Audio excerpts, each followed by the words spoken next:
Alright, so what's up, guys? Welcome to another MLB The Show 21 stream here on Twitch. I'm next JGGen24, and well, as you can tell by the title, I've got a bit of a dilemma. It seems like an obvious one, but I don't know, really. I really don't know. You know? I came in, I was gonna do today's stream. I was coming into today's stream knowing thinking that I was going to do the BR. That's what I said I was going to do in my last stream at the end of it, and that's what I was feeling when I came in here. The problem is I did not look at the schedule, and I did not realize that the May monthly program award is here. So this provides a bit of a interesting dilemma. Morgan Wallen, 1994. What's up, man? How you doing tonight? Hope you're not as confused as I am, because I have no idea what I'm going to be doing today. I came in here thinking I was going to do BR, but now the May monthly awards program is out. What am I supposed to do? Do I do the monthly awards program? You know, or do I do BR and then say, honestly, I was going to save this for tomorrow. I thought it was supposed to come out tomorrow. That's why I initially had it.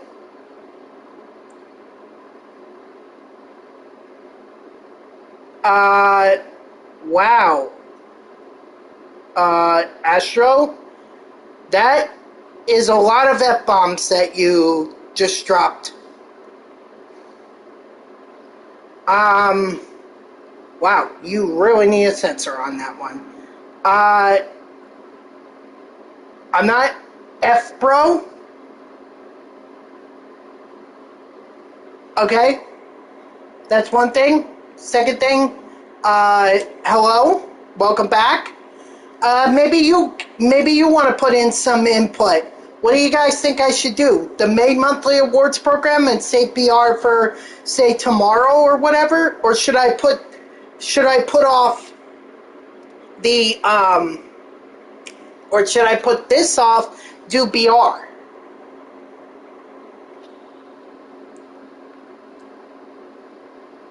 No idea what I'm going to do. I'm leaning towards doing the monthly awards program. I mean, I can always do BR on another day. I don't know. And Morgan, thank you so much for the wall. Or the follow. Wow. May monthly? Alright, I've got two. There's only two other guys here, so... Alright, I guess I'll do May monthly. And then we'll do BR another day. Probably tomorrow if I can finish this up.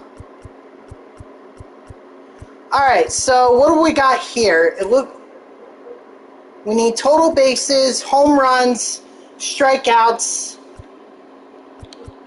and that's to get us started. At least get us to 30, which would get us to Crawford, but get us Winker and Meadows in the process. Okay, I think I could do that.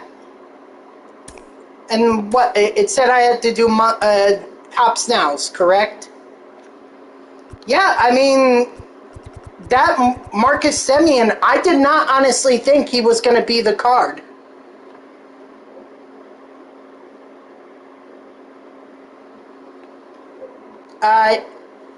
Yeah, Morgan, just someone called me the N-word in DM, and I banned him.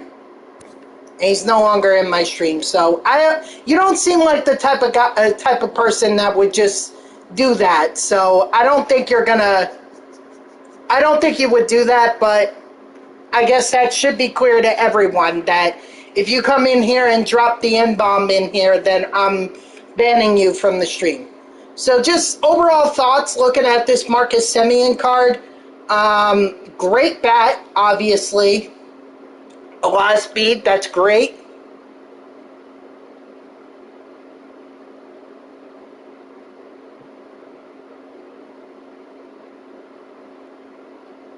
Um, I didn't I didn't think he was a troll, Astro. It's all good. He was just in here. He was just chilling. It's all good. That vision is rather concerning. That it's only 57. That's not good.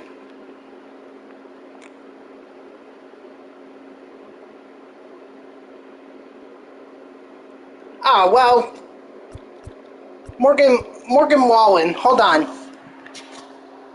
Actually, hold on. 1 second.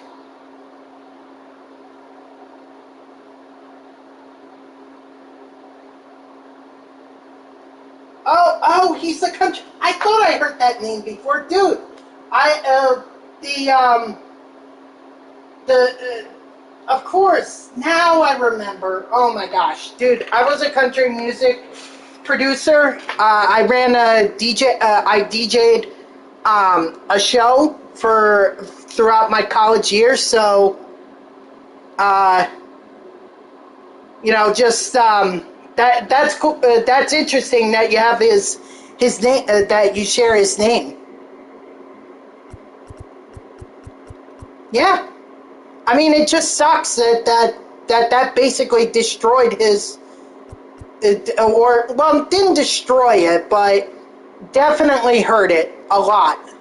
So I hate that happened to him. I think he was such a great singer and all. So that's very disappointing. But yeah, that Marcus Semien overall just looks very good. Batting, fielding wise, that's great. That's what you want to see of a shortstop. The speed is good. I think that's a lot better than what I was expecting. So good to see that that's Marcus Stroman, or that's Marcus Semien. All right, so we got Zach Wheeler here as well. I'm very concerned about this card. I have no doubt in my mind that I'm going online and I'm going to find this card on someone's team. So, let's see. Jose Abreu got decent power, got great power against lefties. That's pretty decent. Pretty decent. You don't expect too much, so he could be a good bench bat. Corey Kluber with his no-hitter. Oh, I didn't even check. The velocity's not there, though. That's kind of concerning. All right. Hey, Morgan. Listen. There's a channel reward if you already follow me. So there is a channel reward where you can redeem and you can play me in MLB The Show 20. Nah, dude, I'm not good. I'm very terrible when it comes online. Anyway, let me go ahead and actually do this now, because I'm obviously gonna figure out what Austin Meadows and Jesse Winker, they're more of the back guys. Yeah, so just redeem it and you get a game against me. It's only 1,000 too, so you don't even have that much. I think you get like 300 just for following me the first time or something like that. So yeah, you can play me. All right, what does it say I need to do? I need total bases, home runs, and strikeouts. Okay, with Tops Now cards, not monthly awards cards. You'll have to excuse me here. I'm just Randy. No, actually, I want Shohei. No, I can't do Shohei. My bad.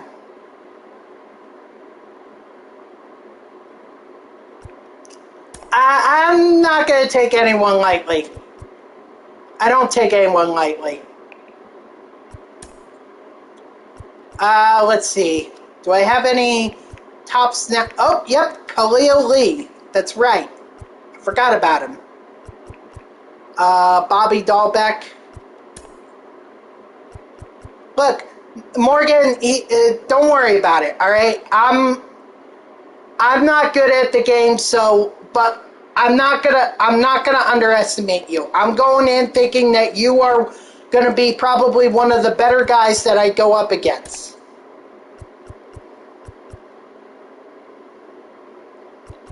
Eduardo Escobar. Yeah, you can tell I've grinded a lot. This is basically the only game that I stream, so, oh god, they're gonna make me, fine. Can't I? Oh, yeah, what am I doing then? Wasting time freaking going through all these cards and everything, and I could have just done tops now. Wow, I'm sorry, I'm stupid. Spencer Turnbull. Yeah, Freddie Peralta, that's fine. Dylan Clark, that's fine. Rodon, that's fine. And Musgrove. And I don't think we have any... Yeah, we only have Jason Hayward. Or, not Jason Hayward, Anthony Rizzo. So, I'll just throw him here. Alright. Let's go ahead and do a 9-inning game, because that's apparently what we're tasked to do. Or no, actually, what we can do...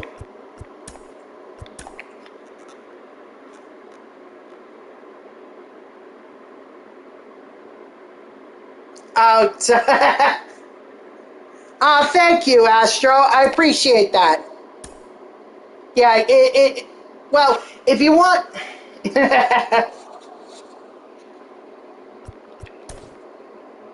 Wow, Astro, that's awesome that you're doing that. Thank you. Yeah, this is fine. Really, all I need is 5 home runs, which I should easily do at Coors Field. And then if I get 5 home runs, that means I'll have 20 total bases.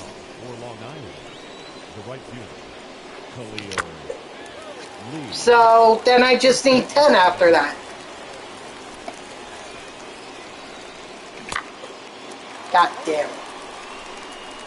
Yeah, but feel free to go check them out, Morgan. I've got a lot of my streams end up on YouTube, so if you want, you could go all the way back to when I first started streaming MLB The Show 21, which was basically early release night.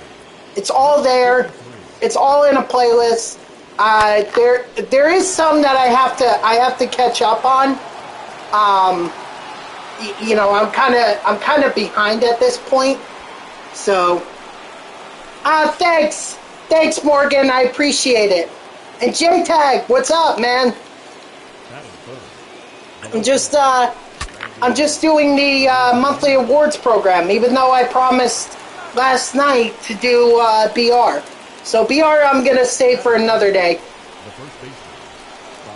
Yeah, it's funny too, JTag, because I was not expecting the monthly program to come out tonight.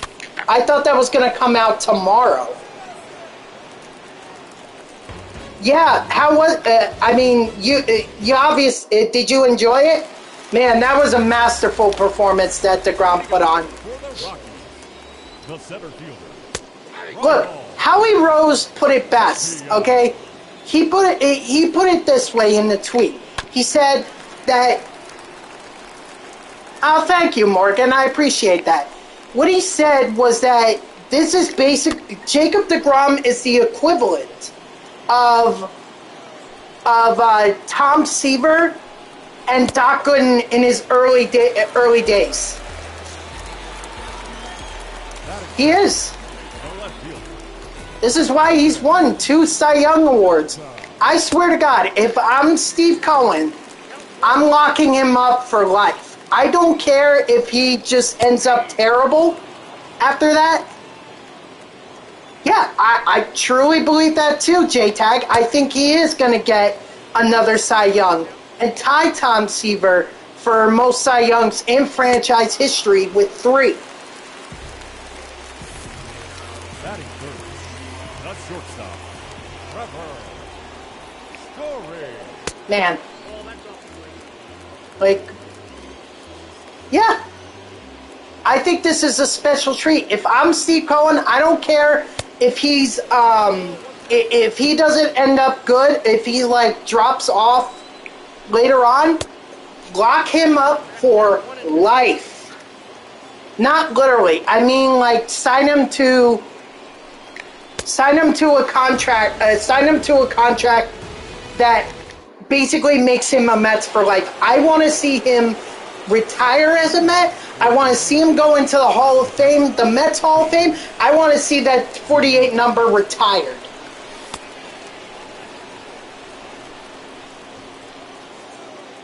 And thank you, Morgan. Yeah, go. I'm actually like, if it's not the Mets that I'm rooting for, it's definitely the Red Sox.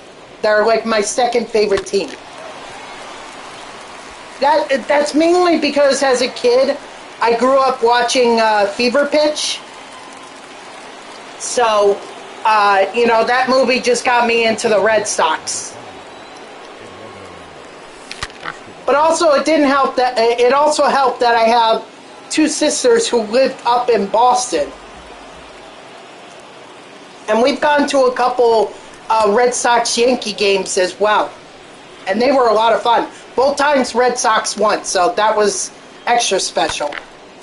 If it's not the Red Sox, it's the Mets. Yeah. So what would you have done in '86? Oh, no doubt. No doubt. That is...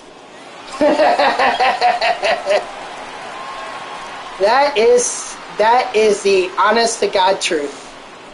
You live in Boston? Nice, man. I personally don't see myself living up there. I like New York. I think Boston's a little too historic for me. And I mean, I get that. If it's not the Astros, it's the Nationals. So, Morgan, what would you, who would you have rooted for in the '86 World Series if it came down to it? Would it have been the Red Sox or would it have been the Mets? I'm just asking because, I'm not trying to make you pick sides or anything, but,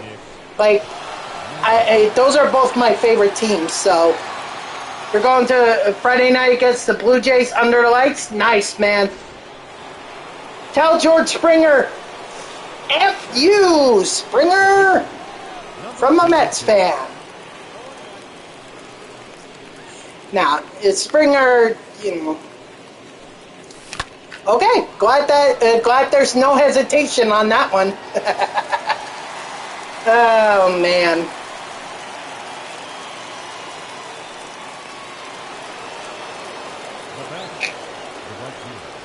I mean, I think you guys have something special with Bobby Dahlbeck, Xander Bogaerts. Like, you guys are onto something. You need to build around them. JD Martinez, I see him having, maybe one more good year, saying F Springer. Look, as a bitter Mets fan, as a bitter one, we didn't get Springer. We didn't get Bauer. So, I mean, it's obviously lucky. I don't know if it's really lucky, but we got Lindor. So, which at the time was a big deal. Now, debatable. I mean, he's been heating up as of late, so maybe it just needed the summertime to come around, and maybe he'll get hot. I don't know, but that start, I hope that was just a slow start, and he's ready to come out of ready to pick it up and be the hitter that the Mets need him to be.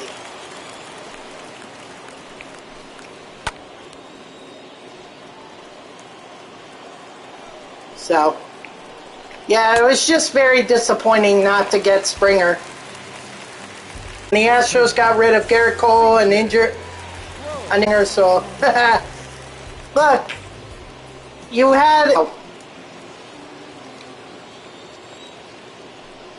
at least you could say you've seen your Astros win a World Series, albeit, and not to mention you saw the Washington Nationals win the World Series as well, so I guess that's compensation as well, right? You had a good run. made a couple World Series trips. I mean, Mets fans, we've been wanting to get back to the World.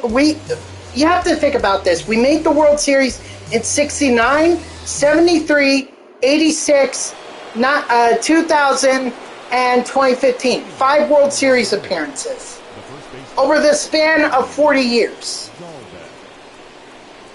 50, actually. Excuse me. 50. 50 years. That's basically one every decade. Your Astros made it to 2 World Series in 3 years. Better pace than what the Mets are on. Or were on, rather. I hope that they get back on a much better pace, but we'll see. Either way, my point is...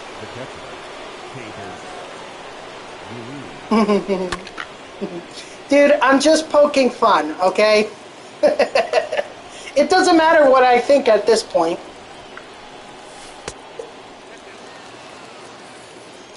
So, whether they did it or not, that's not for me to decide. That's for MLB to find out. But, that being said, I am going to take any opportunity that I can to make fun of it. I think, J-Tag, I don't know if you watched like the SNY broadcast when they were doing the whole, they were broadcasting MLB The Show, and sometimes they had Keith and Gary and Ron calling the game. It was up on YouTube that I saw this. But, basically, the one game that they called was against the Houston Astros, and they absolutely ripped into the Astros for trash banging.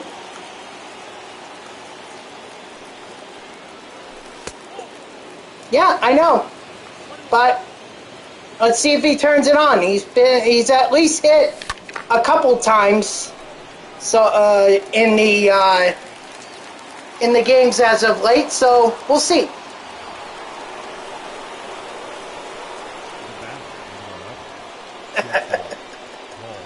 Oh man, Astro.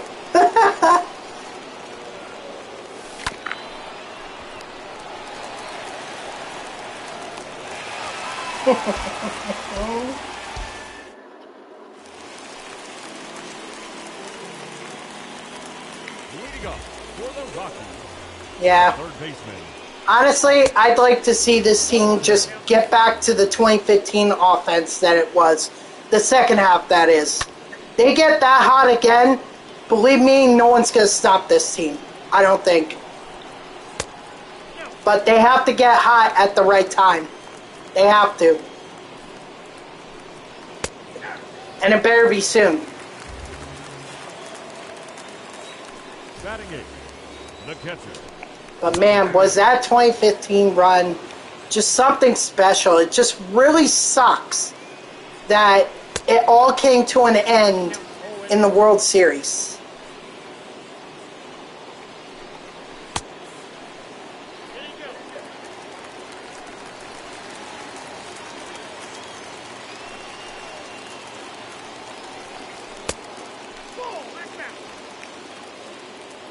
Whatever, you know. Like, here's the thing, though. I kind of got a sense that the Mets got hot at a time in 2015 when basically the balls were going to be flying because it was summertime. So, yeah, things were definitely that it would impact them enough that they would lose the World Series.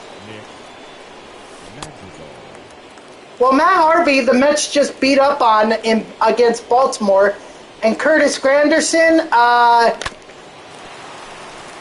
I think he retired. That or he's in free agency right now. I don't know. I think the last thing was didn't he play for the Toronto Blue Jays last year?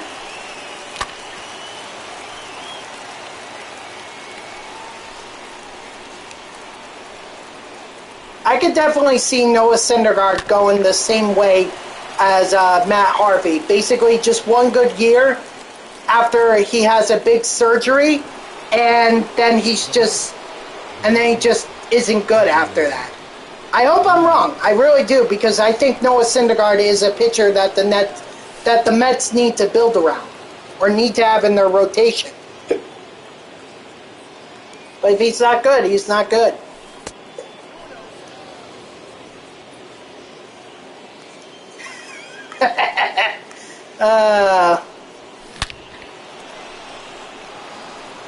What can I say? What can we? The game weekend, the Mets were going up against the Yankees. It was Mariano Rivera's final game at Citi Field. By the way, I nearly got his autograph, but that's besides the point. So the Yankees are winning 2-1, heading into the top of the ninth. It's late, and the last bus to get me and my sisters home was midnight, and we didn't think we were gonna make, or my big sister didn't think that she didn't think that the game was going to be over in time. So we left early in the bottom of the ninth, and that's when David Wright walked it off against the Yankees, and we missed it.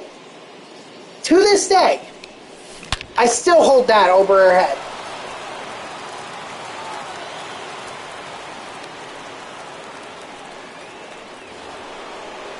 Inside come the Kansas City Royals have won the World Series.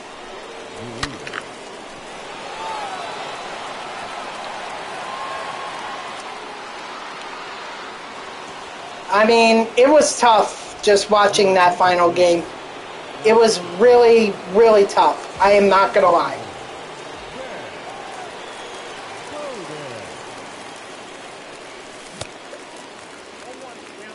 But hey, look, it was a hell of a run for the Mets, and I'm glad I got to witness something special, something that I never thought that I would ever get to witness in my life. Considering I grew up in an area, I grew up in an era where the Mets basically had nobody. They had to start from scratch, because the Wilpons got screwed in that Ponzi scheme by Bernie Madoff. So, did I cry?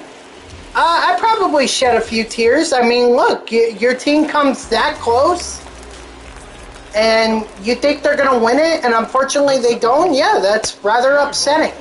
But at the end of the day,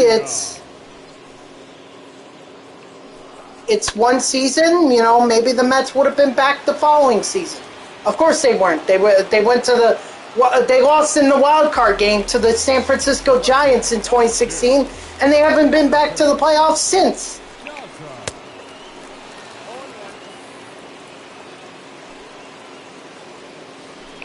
So, yeah, it was hard.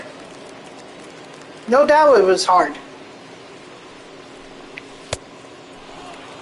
At the end of the day, these are athletes, and I don't think we really need to fully invest ourselves in sports. I think it's just a nice distraction.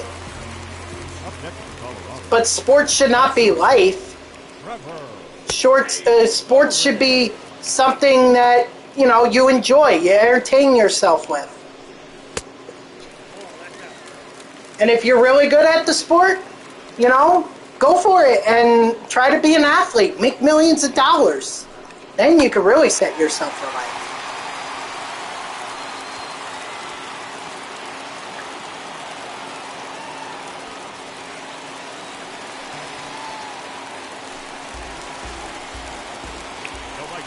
Number 19, Charlie Blackman.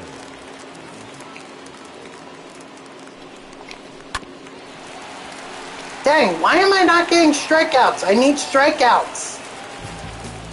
So, whatever, you know. I do remember being upset when my Jets were so close to the Super Bowl. I think it was 2010 when they went up against the Colts in the AFC Championship game. I remember being upset after that game because, you never know if your team ever gets an opportunity to do something like that. And for the Jets, they haven't been back to the Super Bowl since the 1960s. 68 or 69. I think it was 68 because it was just the year before the Mets went to the World Series.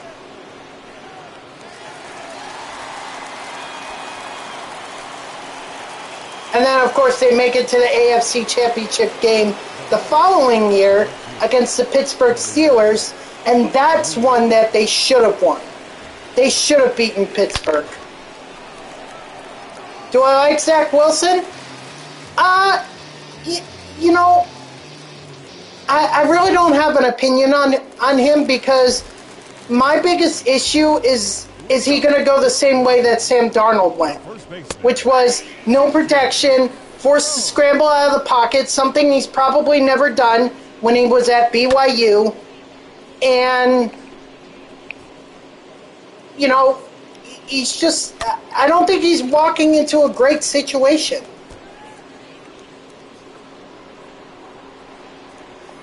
Now, other Jet fans who are friends of mine keep telling me that Zach Wilson is the real deal and everything, and Robert Saleh is going to turn the franchise around. Joe Douglas is, he's going to,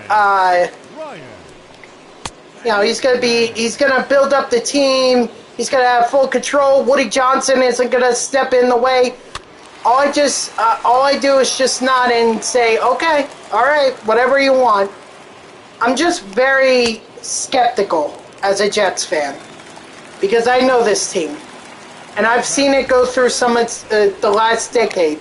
And let me tell you, that is one of the worst decades that I've seen in my lifetime. Granted, I've only lived 2.5 decades, but it's definitely the worst that I've seen. And I hope I never see it again, because that's ugly, what the Jets just went through.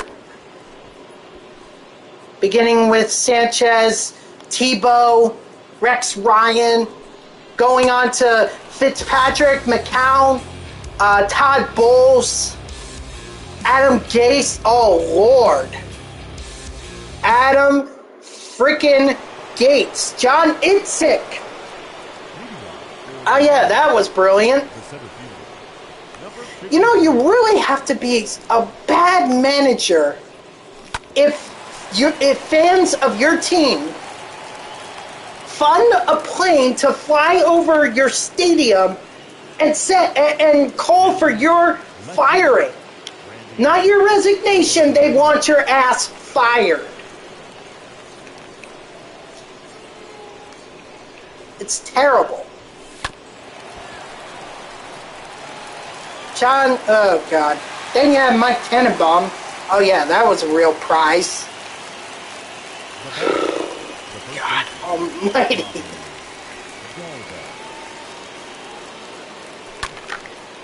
It's been rough as a Jets fan. That's why I'm skeptical of Zach Wilson, Robert Saleh, Joe Douglas. I'm just not giving them much. I don't think they're going to be given much leash. I think they'll get 2 years at best, and this whole process will start all over again. That's pretty sad. Kind of feeling like a Cleveland Browns fan in the mid-2000s. Not gonna lie.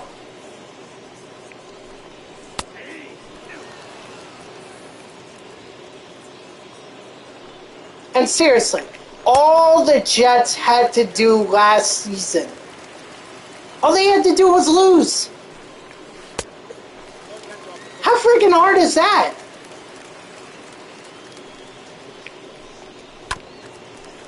Like, you don't lose to the St. Louis Rams? Didn't the Rams make the playoffs? How do you not lose to the playoffs? And then what was the other team that they beat?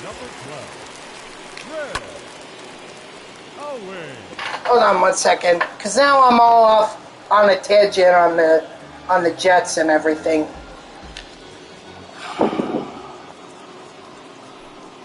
Like, seriously, all they had to do was lose, and we could have had Trevor Lawrence. Although, to be honest, after that game against Ohio State in the college football playoffs, I don't know if I would be so eager to get Trevor Lawrence. That was just a bad game that he had.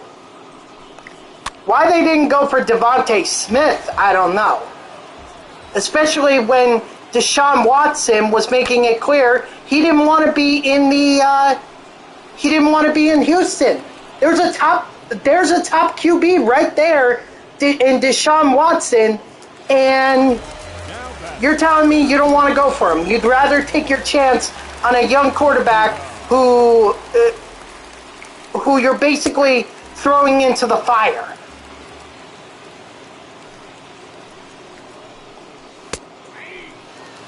I don't know. I really am skeptical. I'd like to be more optimistic about this team. I really do. But the Jets have just proven to me over the last 10 years that they don't deserve my optimism. They really don't. So that's my grief with the New York Jets. What's your grief with your NFL team?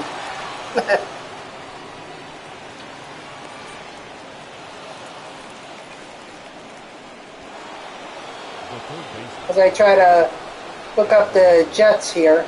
Hold on. Yep, never mind.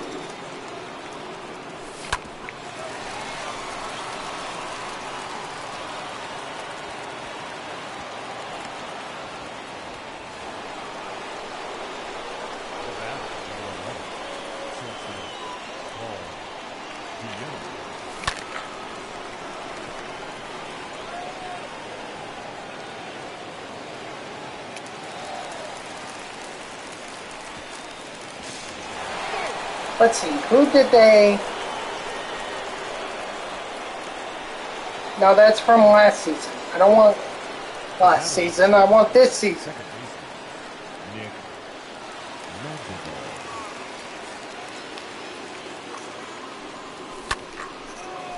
Because now it's just going to bother me until I actually know what team it was that the Jets lost to.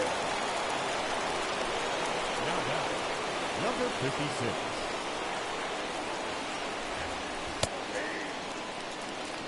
Jets 2020 season.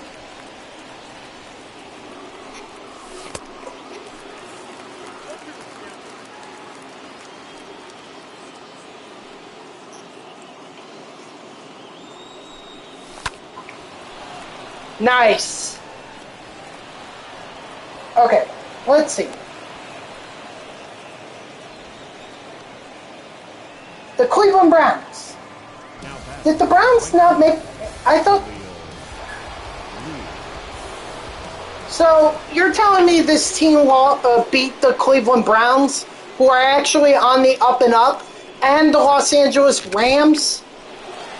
You kidding me? God.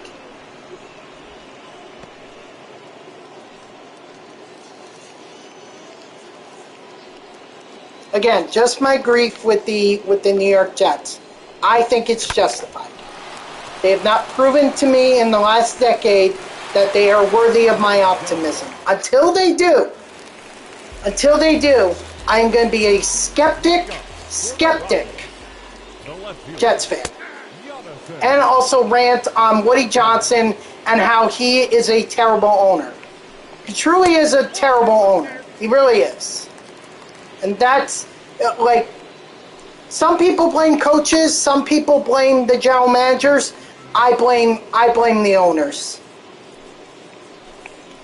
That might be my experience with the New York Mets and the Wilpons and everything. But ultimately, it's Woody Johnson who decides who gets to be the general manager. I'm sure Woody Johnson also has the final say in who's going to be the coach.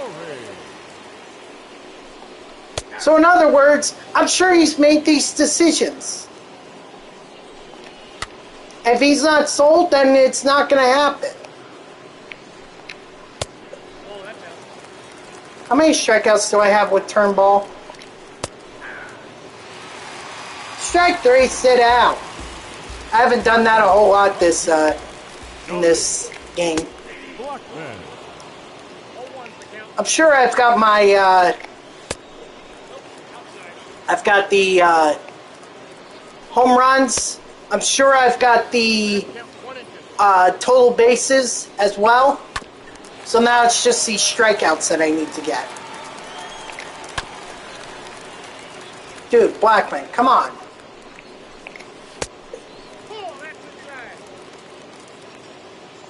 Why do you revel in making my life a misery? Strike three, sit down. Now batting, first baseman, CJ Rome.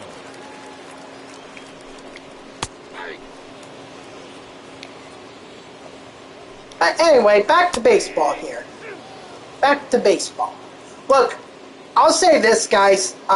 It was really key for the Mets to get out of San Diego with at least a split series. Okay? Yes, I would have wanted them to win more games, but in the end, they showed that they can compete with the San Diego Padres, and that is huge.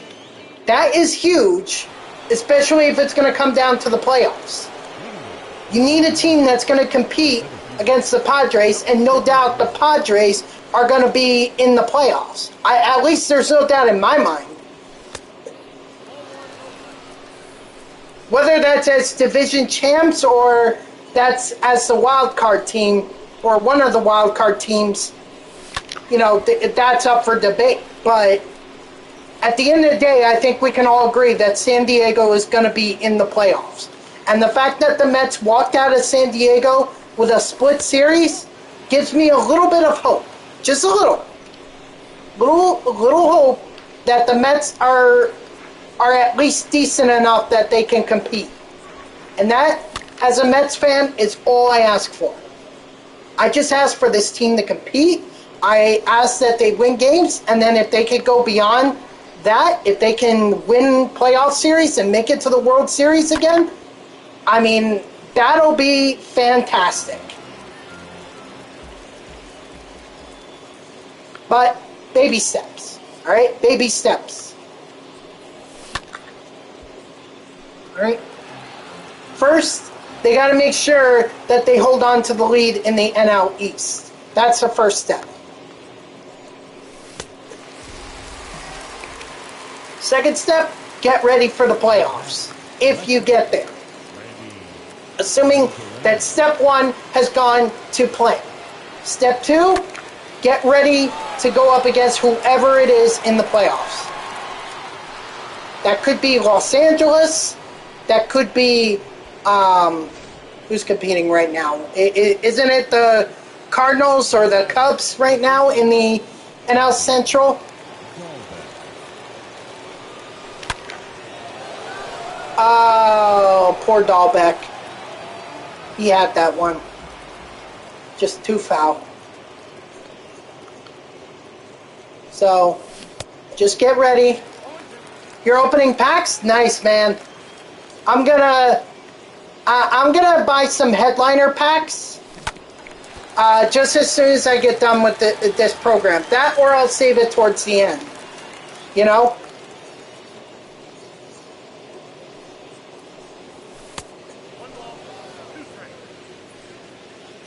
Yeah, but thank God they came out with another headliners pack. I refuse to buy show packs from the shop. I refuse to spend the 1,500 stubs. I'd rather use it for Battle Royale. So the only packs that I'll buy are the headliners packs. And any kind of special reward packs that are there. Like I bought the kitchen sink one, and I actually got Harold Baines out of it. I got the Elite round, so I went with Baines. And I'm hoping that his price goes up once those packs go away. So that he could be like 80,000 or whatever when I sell him. Because I really don't think I'm going to keep him.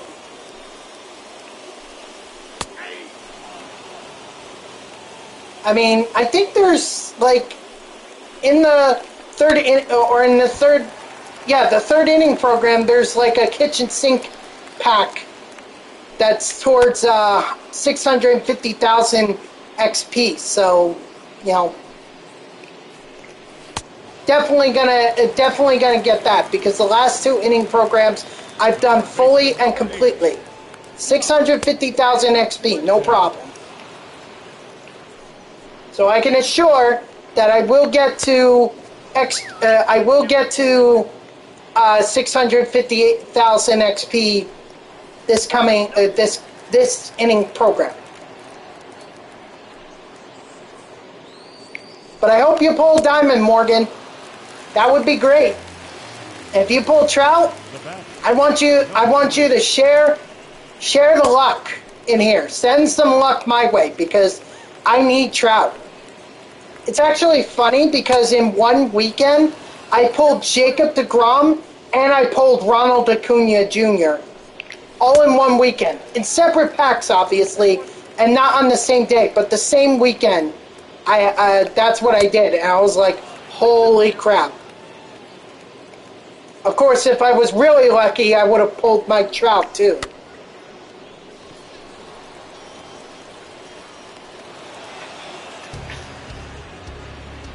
Who should you buy, Ozzie Albies or DJ LeMahieu? That's a very interesting question. LeMahieu is still one of the better hitting second basemen, but in the game. But Ozzie Albies, the thing he has going for him is the fact that he's a switch hitter. But I think he bats better as a righty than as a lefty. I could be wrong on that, but in my experience, I think that's been the case. So, well, also don't forget there are probably going to be some second basemen in Tops Now or in the monthly awards program that you're going to get that are way better. So,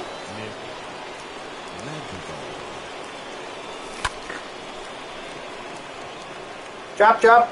Yes.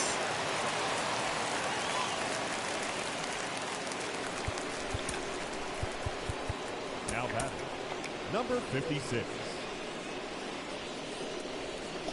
Yeah, I know. It was pretty lucky to get both DeGrom and Acuna.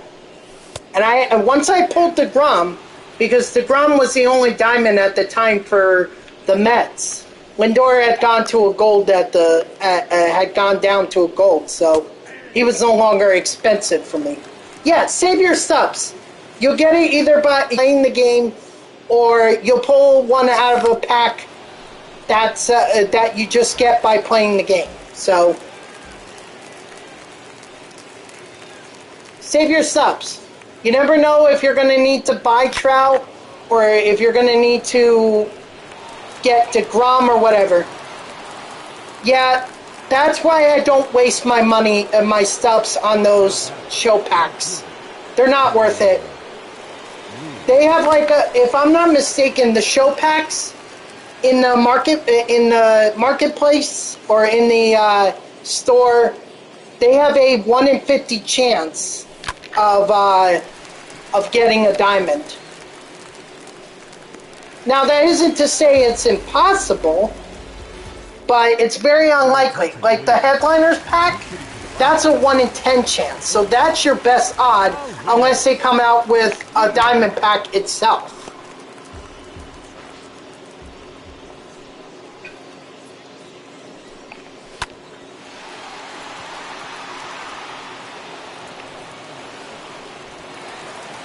That's why I try to save up for the Headliners. Oh, good. Okay, he's good to go. All right, Rizzo. Come on in. I don't know what he's going to do. Never really tried pitching with this Rizzo.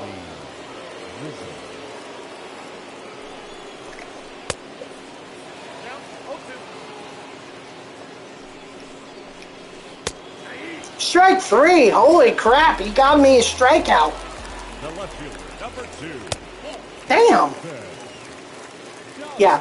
If anything, though, You know, you can earn those show packs just by playing the game. Go play Diamond Dynasty. Go do Conquest, do Showdown. You'll get the subs and the packs eventually. So Now back. The shortstop, Trevor Story. One ball, one strike. you can get them just by playing the game. You don't even have to like buy them out of the store. If you didn't know about that, you know, sorry. I probably should have mentioned that at the beginning of the stream.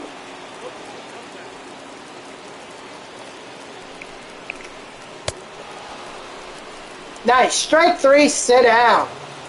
Game over. Wow. Is it really game over? Holy sh... 6... Oh, yeah. That is definitely enough. That is definitely enough. And then, of course, Rizzo comes in and he gets freaking...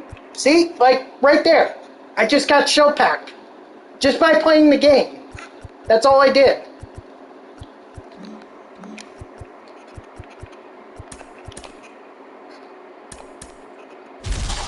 I better not pull a diamond out of this. Well, I was close.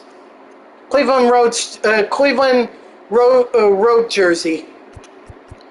But it's not the diamond I was talking about.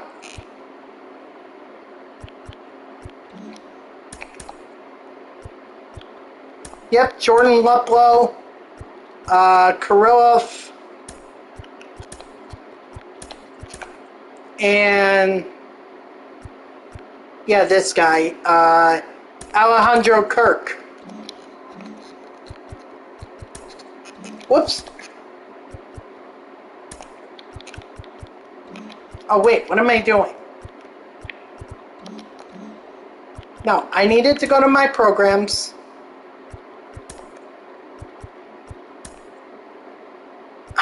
See, I don't agree. I've tried Kirk and I don't do well with him, but that might just be me, all right? He might actually do well for you, so. But for me, I could never get him to do well. I even had a hard time with this moment, so that's why I'm a little skeptical. Alright, so we got Crawford, Winker, and Meadows now. So what we got to do with them? We need 3 extra base hits with Meadows, 2 home runs with Winker, and 10 total bases with Brandon Crawford. All told, that'll get me to here. And then Tepera is going to be another 4, so that'll get me to the stubs. And then I'm going to have to do the moments from there. Alright. Sounds good to me. Winker is in the... Hold on, I'm going to go monthly awards. Yep, there he is. Oh, and Austin Meadows? Shit. Okay, he'll play center then. Because I really need him there. And then, no. Oh yeah, this Nick Solak card, dude. If you're looking for a good second baseman, this card right here, Nick Solak, is definitely one that you should go for. I love using this card. He is surprisingly good. I need Crawford there. Alright, so we're going to do Crawford, Meadows, and Winker.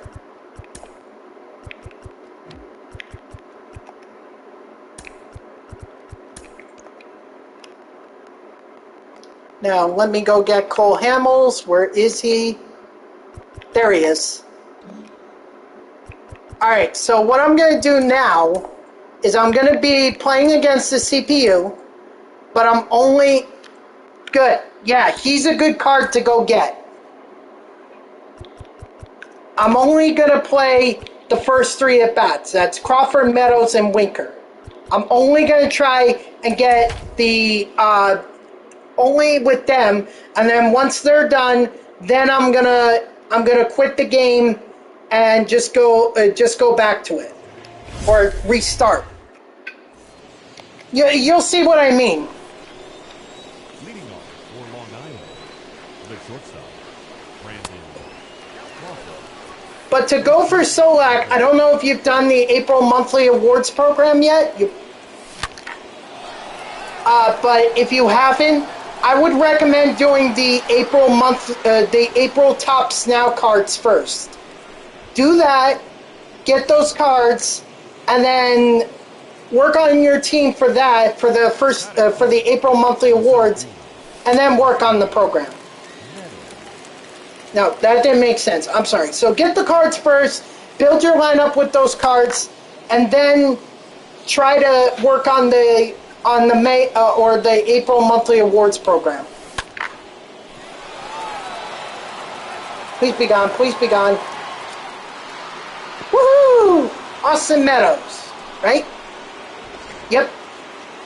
All right. I just need Jesse Winker now to hit a home run, and then we'll call it. And then we'll call it a game. He's not going to hit the home run. God damn it!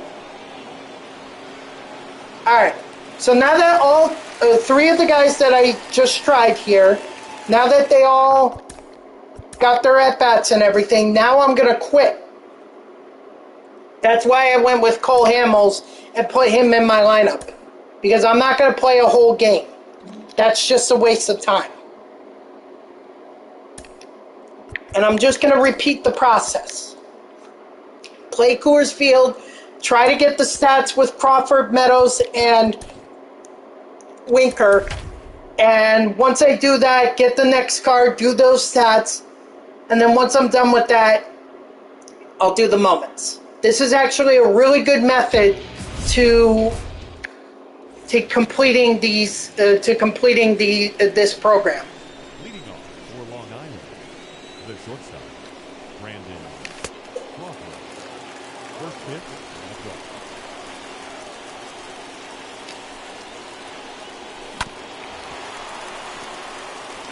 Okay, well, it's Crawford, so total bases.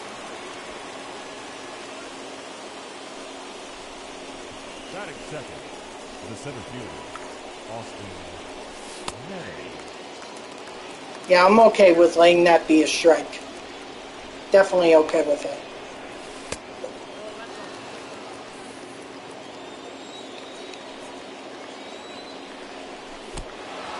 Charge the mound! Charge it! That son of a bitch. I needed the extra base hit with Meadows. Come on, man. But I'll take that home run with Winker. I have no problem with that. Since I didn't get that in the last game, at least I got it in this game. Now I just need another one.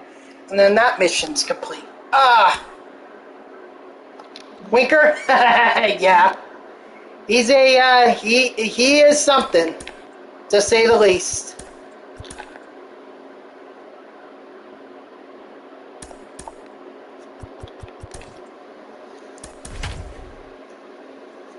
Ugh.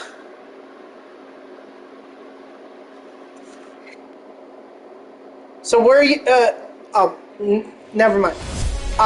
So Morgan, like, did you like any of Morgan Whalen's music before that whole incident? Like, were you a fan of his, or did you just happen to share the same name and you never really heard of him as a country music star?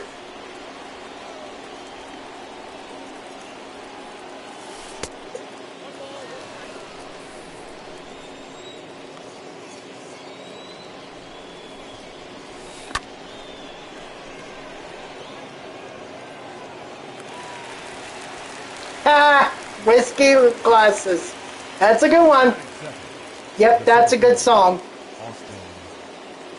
I don't know. I don't have it memorized by heart, but like I know the song.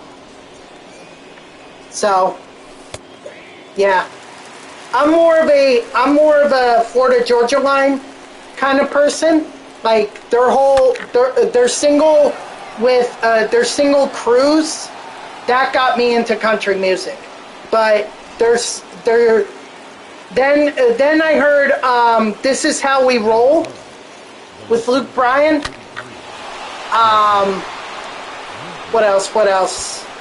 "Simple" is also another one that I like. "Stay." "Stay" is another good one. I actually didn't realize, but I remembered hearing "Stay." And then "Get Your Shine On." That's another good one. So yeah, consider me like a big Florida Georgia Line fan.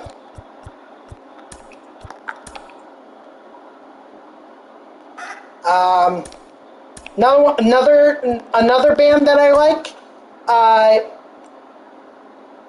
the Zac Brown Band. "Colder Weather." That was the first song that I got introduced to. Then I heard "Chicken Fried," "Toes," "Homegrown." That's another good one. And plus, then I found out that they actually play. They used to do concerts, or they would do summer concerts at Citi Field. And prior to the pandemic, I was always thinking that I wanted to go see them in person, even if it was a game that the Mets were losing. I just wanted to go see that post-game concert. So, do you have any favorite country music artists? Or is it just Morgan? Ah, crap. Batting third, the left fielder, number 33, Jesse Winker. All right, there's Jesse Winker. I don't need to worry about him anymore. Florida Georgia Line, nice.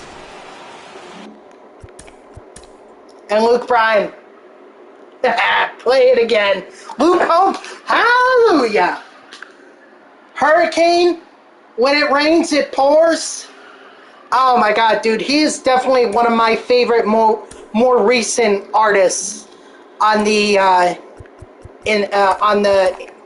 in country music. Luke Combs. God damn.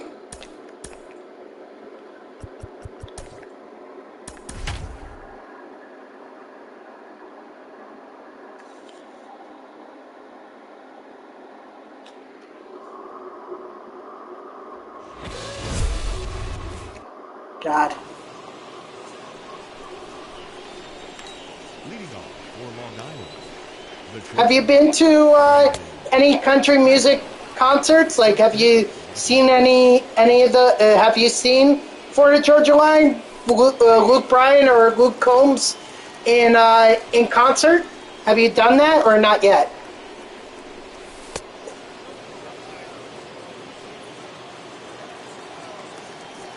Kenny Chesney. Oh my God, dude. I love the Kenny Chesney. Save it for a rainy. Oh, you've seen nice, dude. Yep. Oh yeah, I'm very familiar with Gillette Stadium. I actually went there once because I was covering the Jets as a reporter. Like, I got to be as part of like an internship through a blog. I was able to go cover the Jets games, and one of the last games that I got to, or the last game I got to cover, the last game of the 2017 season, which was against the Patriots, but it was at Gillette Stadium. But as like a treat, because my sister Laura, my oldest sister, she was living in Boston at the time. So I just called her up and I said, "Do you want to go to a Patriots game?" Because she's a big Pats fan. So we and my father, we went to the game. I got to be in the nice heat of the press box. They were freezing their butts off. 2017 is when I went. Attaboy, Meadows. 2017. That was New Year's Eve. And then I don't need Winker anymore. The press box, yep. I actually got to go down into the locker room too, but this was just the Jets locker room. This wasn't the Patriots. Oh, you did? Oh, wow. Well, hey, we could have crossed paths. Likely not, but that's awesome. Yeah, you remember it being so freaking cold? That's why I love being in the press box. I didn't have to deal with the freeze. Oh man, that I'll tell you what, Gillette Stadium for as much as I don't like the Patriots, and I really do not like the Patriots. I tell you what, they have a beautiful, beautiful stadium. Ran out of those hot hand things, yeah. Yep, I remember my sister telling me that. I remember her telling me they ran out of the heating pads for the hands. Yep. I'm surprised you even tailgated in that kind of weather. I did not even want to stand outside for I didn't even want to stand outside for longer than 10 minutes. It was so freezing. So the fact that you were tailgating, that's pretty ballsy, man. I'll give you that. That is ballsy.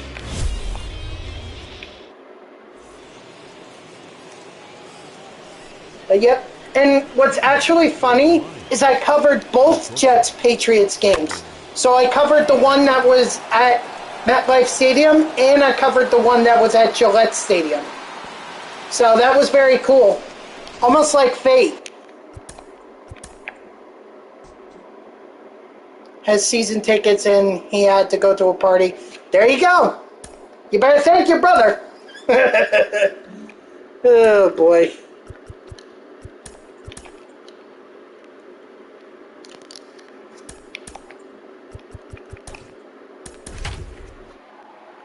But yeah, I got to go down into the locker room, into the Jets locker room. I got to ask Leonard Williams and Jamal Adams questions. So that was pretty cool. Free, yeah, exactly. $150, dude. $150. And look at that, Brandon Crawford's just gonna do that. Great. That's all I needed. Whew, it's hot. Yeah, I know I got Tabara.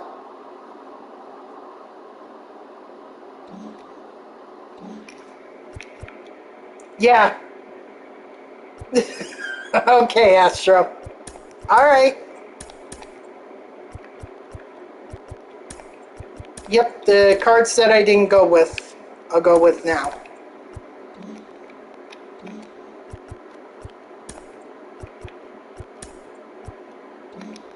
Again, what am I doing? Need to go here.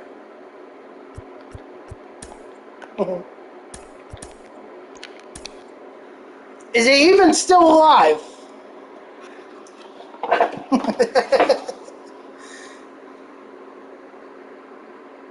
Is it a flounder? Is it a goldfish?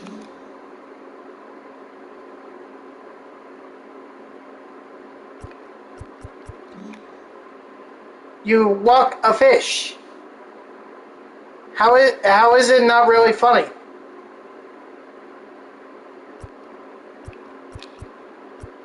It's definitely one of the more peculiar things. Yeah, okay. Okay, yeah, you told me that. Yes, you have. I'm not denying that you haven't. What do I need to do with Tapara? Oh, nope, that's what I was going for. Alright, what do I need to do? Strikeouts. I need 5. Okay, I think that'll be easy to do.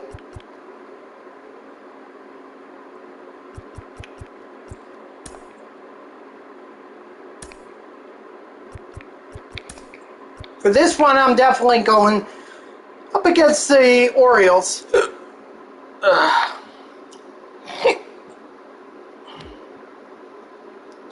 Oh, cool. I get to play in my park. Well, I guess I might as well show this off now.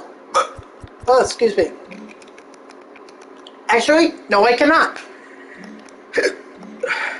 For one thing, I've got hiccups. Son of a bitch.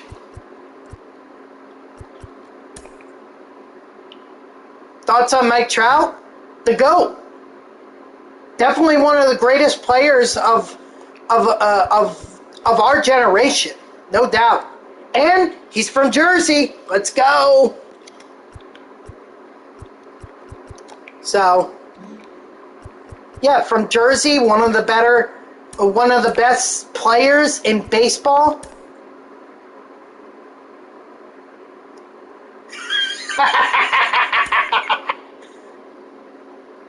Well, I can't drink it upside down because I'm not really, I don't have flexibility.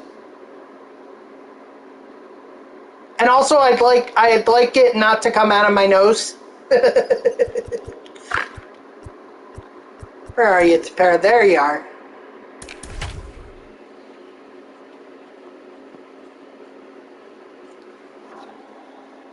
But I'm not gonna lie, some water right now, or some Coke, would actually sound pretty good. Hint, hint, somebody redeem that reward. Leading off the afternoon for Baltimore, the center fielder, number 30. I mean, I do it myself, but then it's kind of like...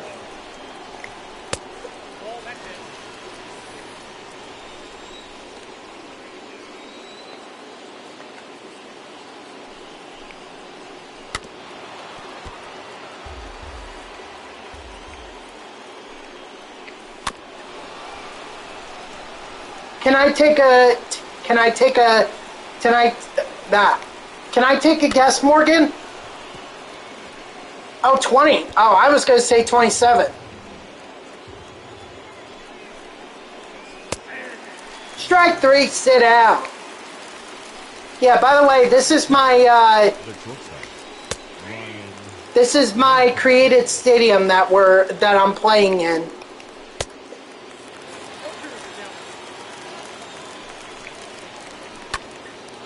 Welcome to TTV Next JG Gen 24 Stadium.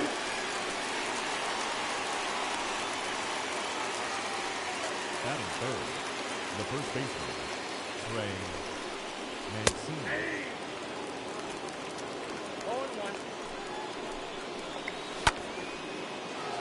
Man, you curse a lot for a 7-year-old. Just want to say that right now. Strike 3, sit down. Alright, we got 2 of those. Where'd you learn to say the F word? Not shortstop, Brandon. I might need to talk to your mother. She needs to hear about you dropping the F-bombs. The center fielder, Austin Meadows.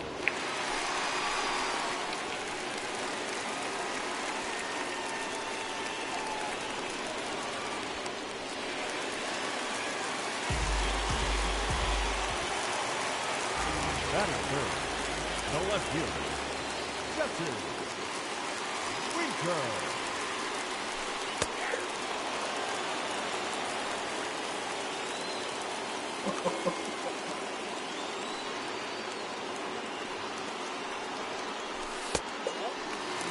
Well, then I guess you're not.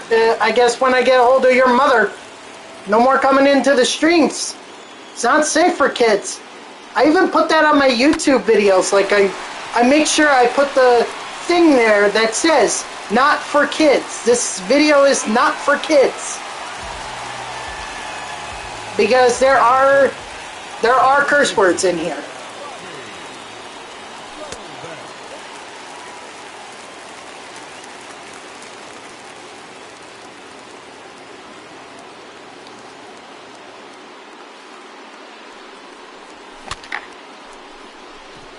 Okay, I could seriously stop trying. What the frick? My guy just held up.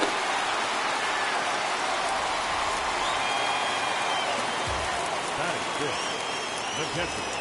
Jacob Rudy.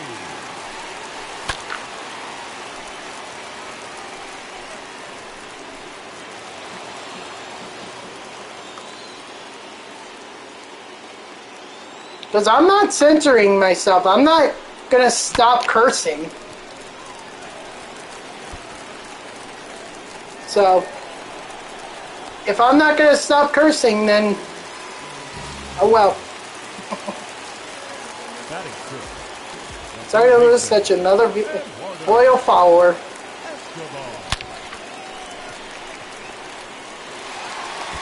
Dude, go home.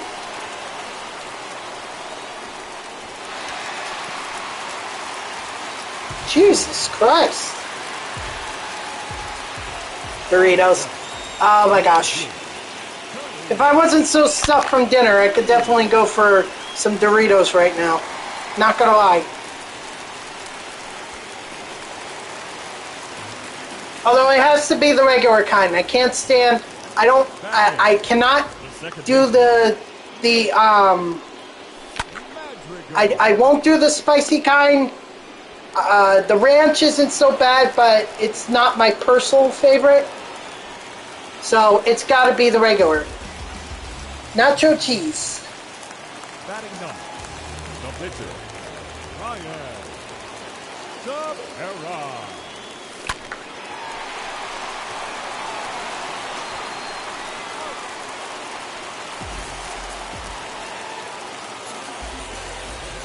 The batter, number 35, shortstop, Brandon Crawford. Hey, Morgan, what do you go to a college in Boston, or do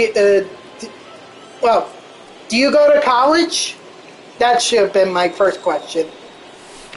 If so, what university do you go to? Because maybe you're very if you go to this one university that's in Boston, you might be familiar with my team. The 17th. Oh, trade. Oh, okay. What kind of trade do you do? Because I actually have a cousin who does welding, and he just graduated from that. So he's an official welder now.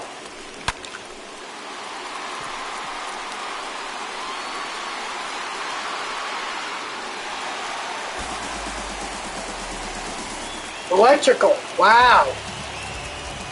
Wow, man. How's the work?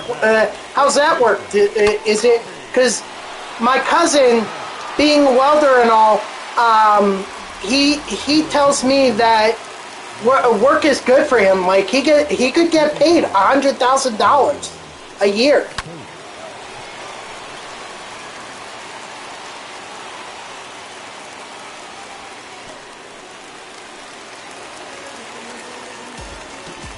Now batting, third baseman, Eduardo Escobar.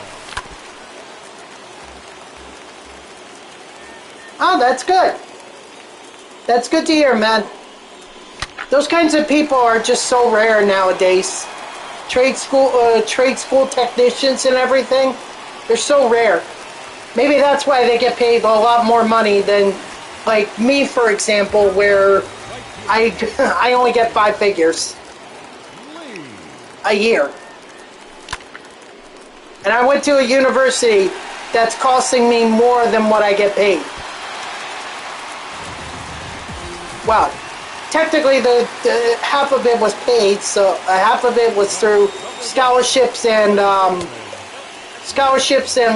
and scholarships, grants and everything. So by the time it was all said and done,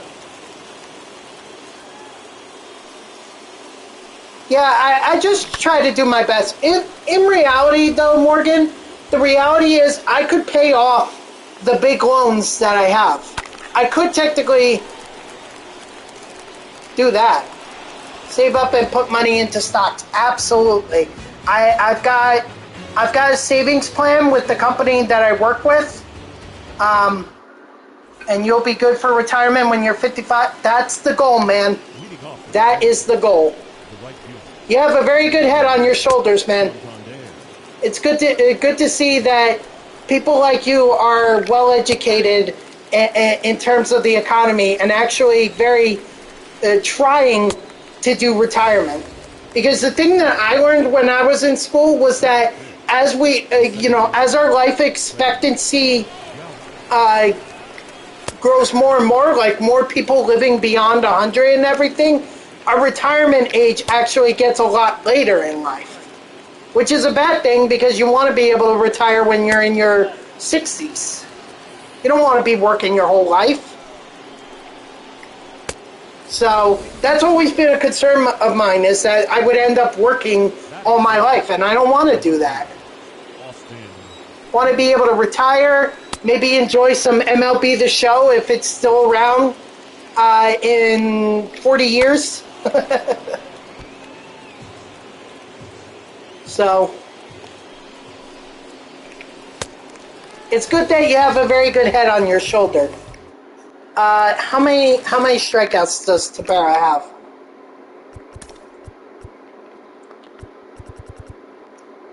Tepera has 5. Okay, that's all I needed.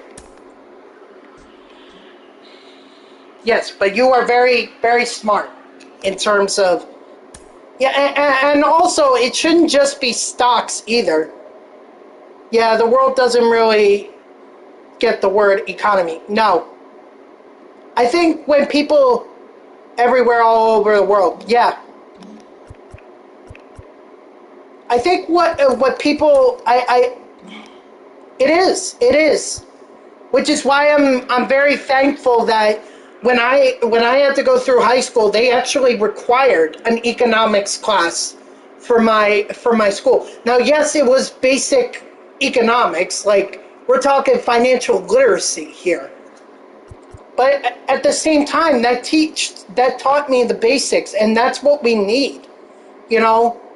Now, some of us really want to get into the details of it and want to be stock traders or someone on Wall Street or a business owner or some kind of an executive financial advisor. Yeah, you can tell I have a lot of stubs. Yep. I tell you what, Morgan, I don't let my stub count go below 100,000. I think I've been over 100,000 since April. By the way, was that the reward that I got? That was 2,000 stubs, correct? Yeah, that's what I thought. Alright, so I gotta do these moments now.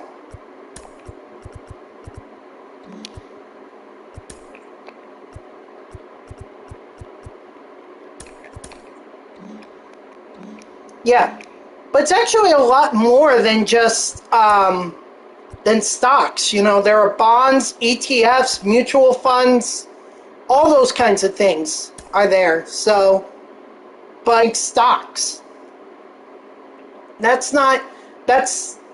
like, I mean, that's a good portion of it, but it's not the entire thing.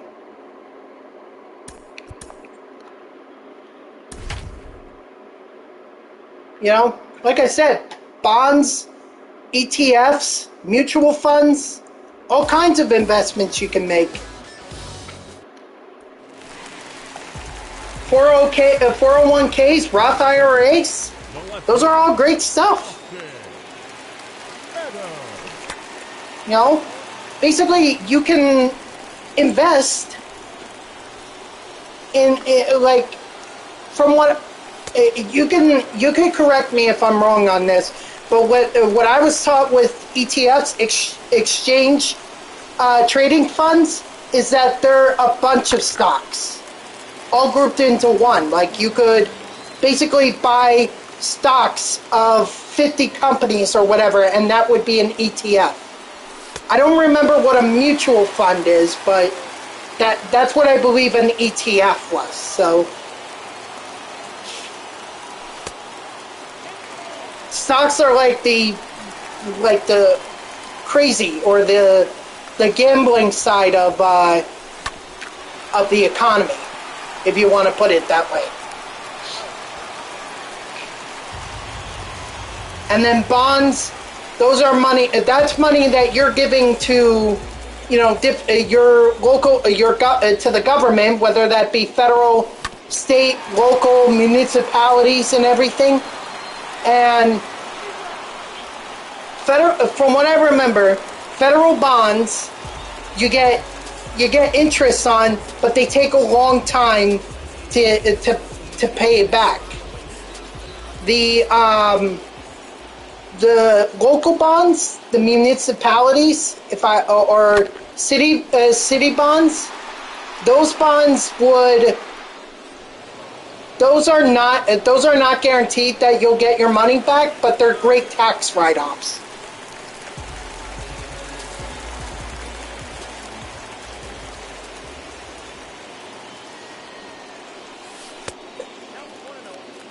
So it's just all about planning for the future. That's what investing in the economy is all about.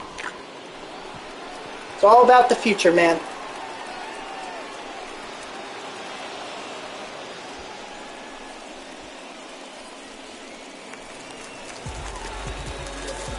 Again, I'm just giving kind of like a general overview. This is what I remember from my financial literacy class that I took back in 2014. So it's been almost a decade, but I still remember it.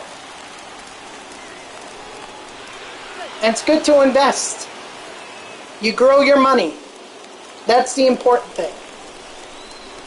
I don't know, Morgan, if you've ever had this exercise in when you were in middle school, but I had it.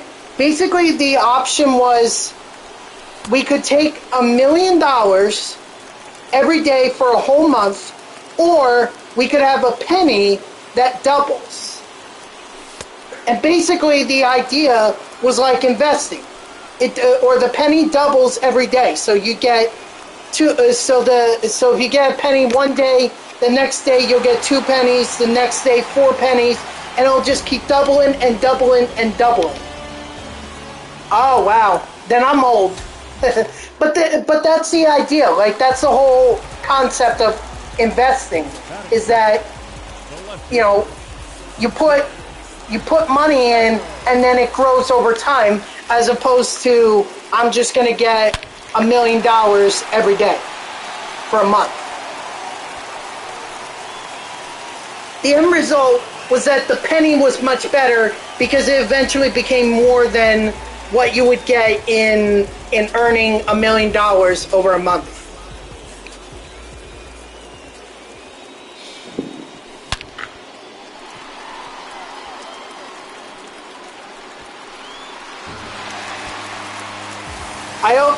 And the only reason I remember that little lesson is because each time, and I learned about it twice. So you would think that the second time around, I would be like, I want the penny that doubles every day. But no, I went with the million again. First time, fine. Second time, like, come on, stupid.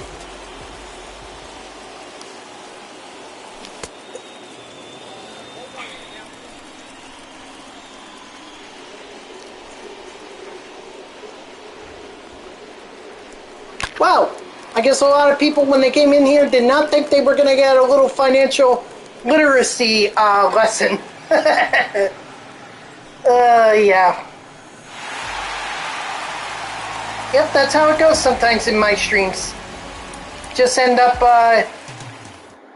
talking about something random, but there's always a point to it. There always is. I'm really surprised that they got rid of that lesson, or they're not teaching that lesson, because I thought that was a good lesson for me to learn. Unfortunately, I had to learn it twice, but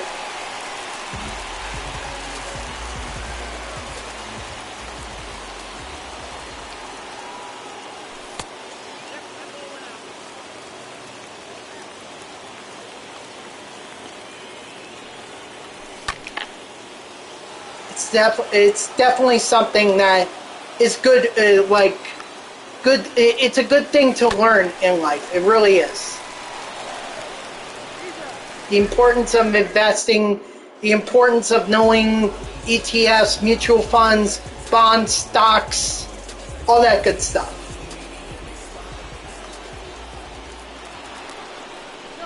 Bank accounts too are technically investments as well, if you think about it. Because sometimes some banks, although I've rarely seen this, but some banks will actually give you an interest rate for opening an account with them. And basically they'll keep adding on to your they'll add money to your account because you're banking with them. So that's a very important thing to learn. But there are those banks that are very sneaky, if I may say. Because I remember when I was little, my dad decided to open a bank account for me with Valley National. But the thing was, I never really spent my money. I just left it there. And apparently, Valley National had fees, monthly fees that neither me nor my dad knew about at the time. And so, the amount of money that I had when it was deposited into a bank, when I took it out, it ended up being half. And I was like, how does that happen? Well, because this bank put into their clause that they can take money out of my account if I'm not banking with them. But you're talking to a young kid. How is he supposed to be banking? So that's why I don't have some good memories of Valley National, and why I'm weary of some banks. But hey, if someone can learn from my mistakes, at least I'll feel good about that. So really check the fine print. That's my best advice. Check the fine print. Make sure there's nothing in there that makes you lose money. Because the last thing we need to be doing is losing money. We also don't need to be spending so much on credit cards. We should be spending some, but not a lot. At least not a lot that we can't pay it off. That's the important thing. They don't, people have this misconception of credit cards and everything. It's like, oh, I could just put it on this and not have to pay. No, you do have to pay. And if you don't pay, guess what? You're gonna get interest rates that are insane. So use it for something small, like, for ice cream or whatever. Some small purchases that you'll be able to pay back, just so you can build up your credit score and everything. But don't spend too much that you can't pay it off, and now you're going to get interest rates and debt basically up to your eyeballs. That's the worst thing, is that we're putting ourselves in debt, and we're not understanding. I think that's the whole point of the financial literacy class, is that we can't be in debt, because if we're in debt, then we're screwed. Batting second, the left fielder, Austin Meadows.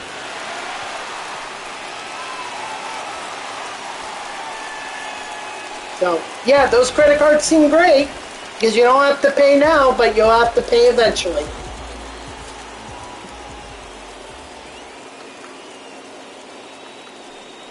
Oh, another good use for credit cards, emergencies. Like, in a bind, you need something, yeah, use it. Because, if you can't pay for it and you have an emergency, you're kind of screwing yourself. Yep.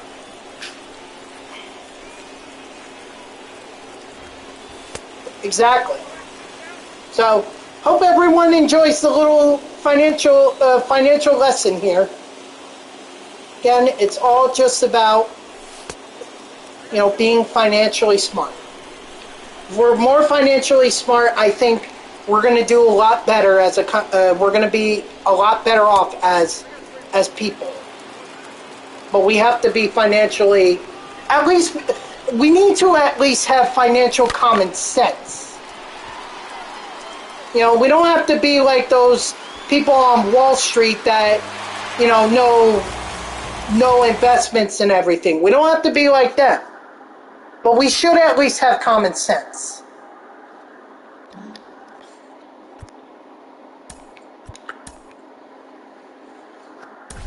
If we have common sense, I think we'll at least be okay.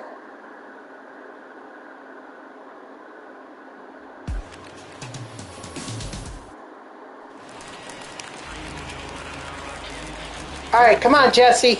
Now to get actually back to sports. Spending so much time talking about finances and the economy and everything.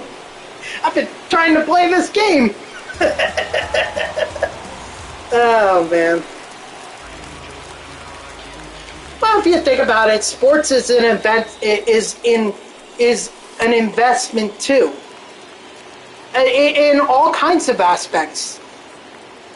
Like, for example, these owners paying all these players lots of money to be able to play and everything with the idea that these guys are going to be good.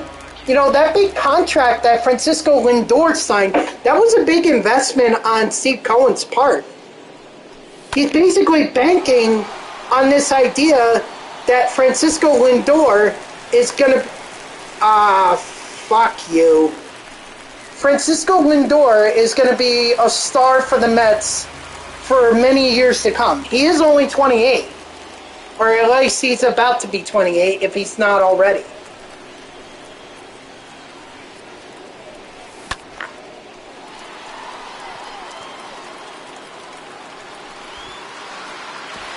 Nice.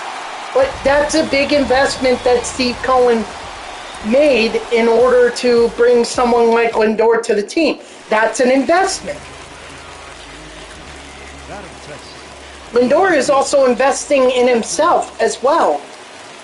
He signed a big contract. Now he has to live up to it. He's banking on his ability to live up to that $34 million that he's making every year. Even sponsors are investments.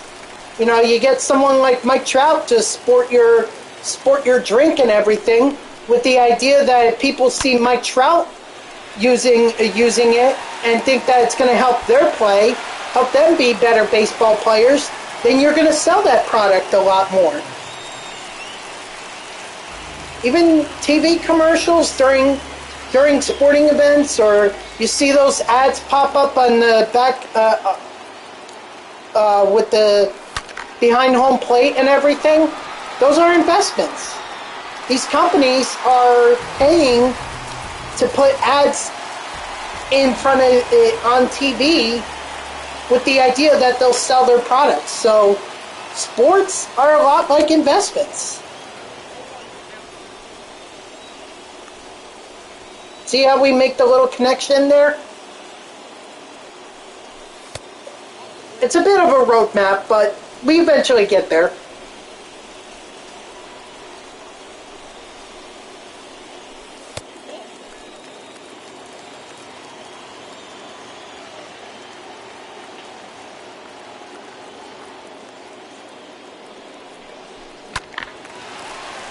There we go. What's funny is even video games like this game here, you're investing. Because think about it this way, okay? With this game, okay, there were 3 different standards that you could get. There was the standard edition, which is the normal $60 to $70 game. that basically gives you the game, no, and maybe like a special thing for if you're a return player. Then there's also the Jackie Robinson. There was the Jackie Robinson edition. That's the one that I bought. And that gave me more stuff. Yes, I got the game, but I also got a free 42 Legend card, which I went with Griffey on that one. So I'm paying for the ability to get that stuff. And then there's the deluxe edition, which is the $100 one, and that one gives you a lot of stuff. It gives you like a hat or whatever, and you get a free diamond. So even MLB The Show is an investment, depending on what kind of edition are you buying. Are you buying the standard edition, the Jackie Robinson edition, or the deluxe edition? But that's an investment that you're making with the idea that when the game comes out, you're going to be good when you start off, or you'll get better as the game goes along. Your team will be better. Even just playing this game and building it up, that's an investment. They always say time is money. Well, you're investing time into this game. Okay, I really need to stop talking about investments. I think I've worn it out at this point. I think you guys get the idea.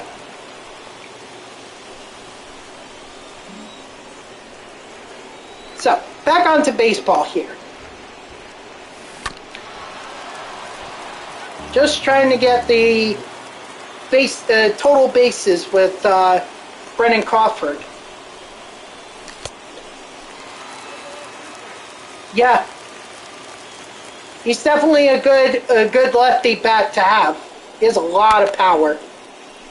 So that is a very good. That's a good card to start off with. There you go. Yeah. I tell you what, that Wheeler card I'm very concerned about, though. You know, I kind of mentioned it at the beginning of the stream, but it's worth noting that Wheeler card has 99 velocity. And it's a 90 overall, or a 90 plus overall, 94 overall if I'm not mistaken, because Semien is 96. So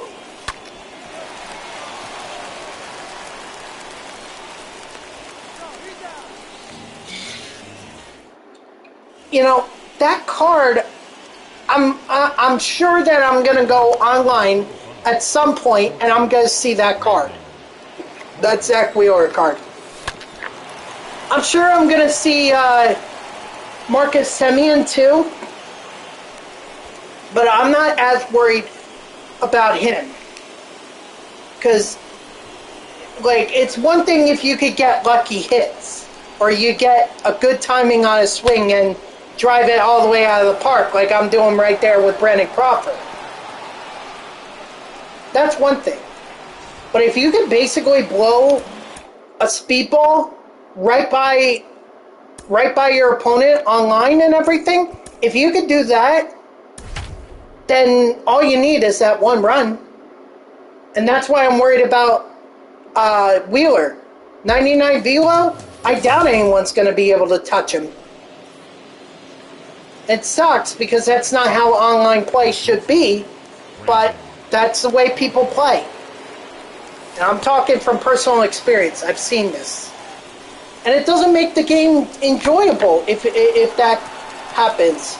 Like, I want to be able to play and have fun, but it's very hard to have fun in a game when you can't hit the ball and your opponent gets some lucky BS hit.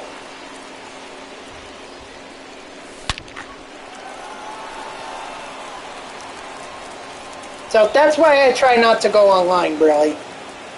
But I go online, but I do go online because sometimes there's content that I want to create. Battle Royale, trying to go for Outlighter or Trevor Story, you know, ranked seasons, trying to go for Kyle Seager, although very doubtful I'll end up getting him. So even though they're not Mets players, because I am a Mets fan, it is what it is.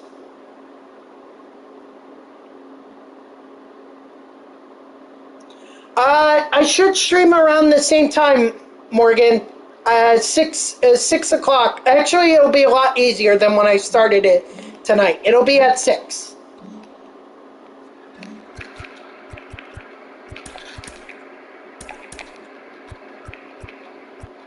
Oh, perfect. They got the 2 right there. Nice. Again, I'm not in the right place. Almost had enough points? Alright, man. I look forward to this game.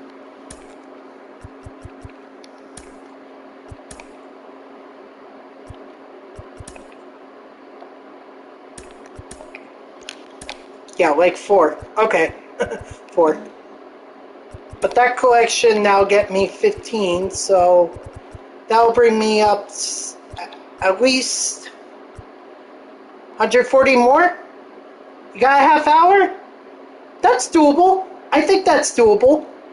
I think you get 10 for every 10 minutes that you watch me. And then you get like 50 after a certain time. I don't remember what it is. So I think that's doable. I think you'll get to it. Whew. Alright. Anyway, back to the moments here.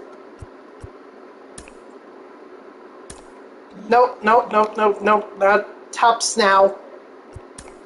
Monthly awards.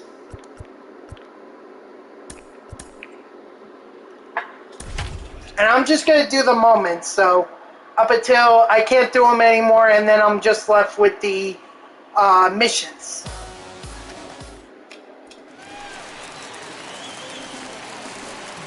Batting second, the center fielder, number 22.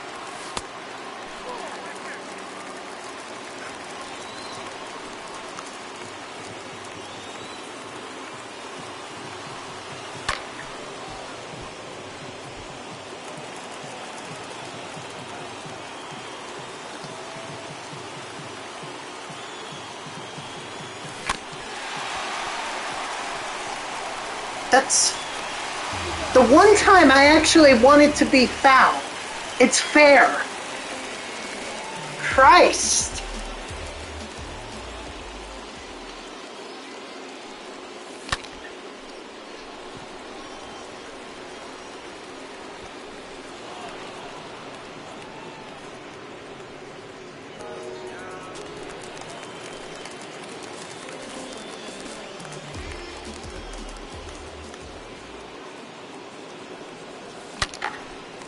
There we go. There's an extra base hit.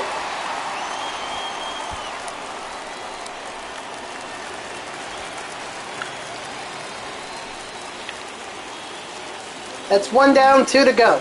Let's do it.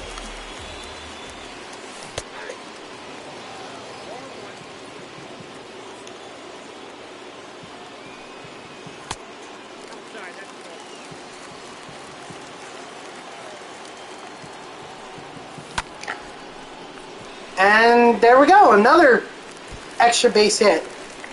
Hell yeah.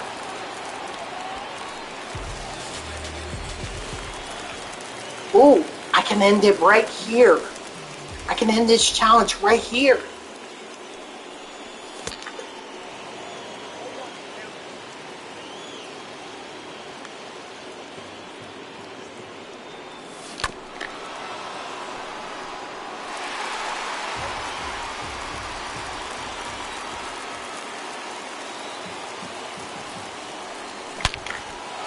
There you go, just ended it. Didn't even need the 3 games.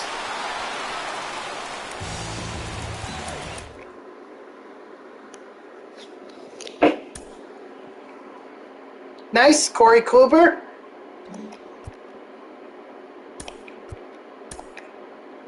Strike out 2 batters, don't give up. Pitched. Gotta recreate his save. Okay. It's gotta be perfect though. The batter, number 2, shortstop. I still think that Edwin Diaz is getting screwed out of a monthly awards. Like, He's done so many perfect saves this season. Why does he not have one yet? A Topps Now card, for crying out loud. That would be fine. But for Christ's sakes. Yep. Well, I hope that now these all have to be strikeouts. Otherwise, they're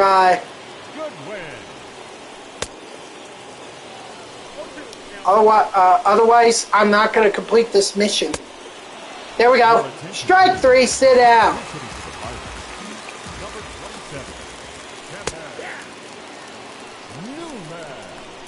Yeah, I will say some of them, it looks like it's rather impossible.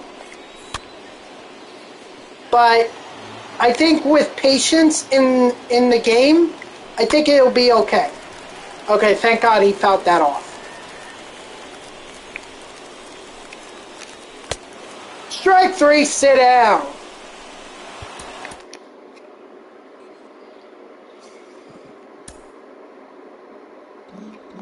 Oop, hold on, gotta go get those, gotta go get that Topps Now pack.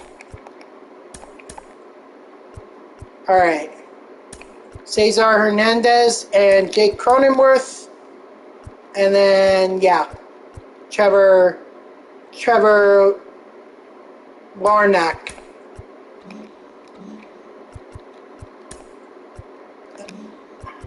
I always do that for some reason. I don't know why.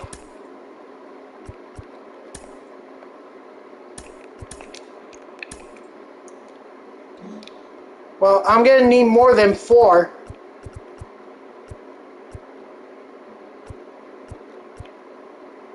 Another moment and I'll get Jose Abreu. How many moments do I have left? Oh, not many. I only have 4 more. So that's 16. That'll get me up to 82. If I'm doing my math right, which means I'll get Wheeler.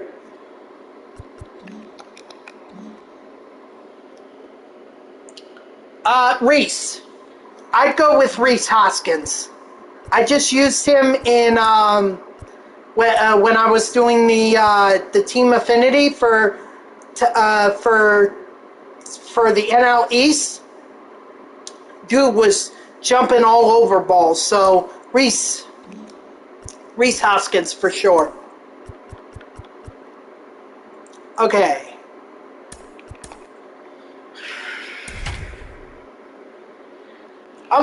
Give me 1 second, guys.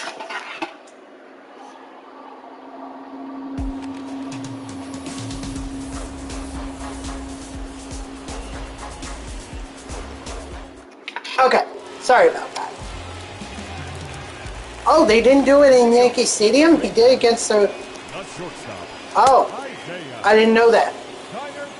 Oh, they're going to make me do 2 innings? Oh, wow. They're really giving plenty of opportunities for the Rangers to go ahead and get this and basically ruin this. I tell you what, if I don't end up getting...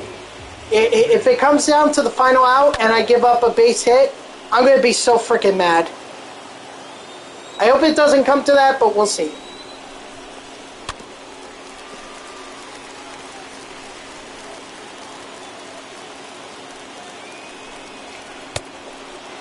Strike 3, sit down.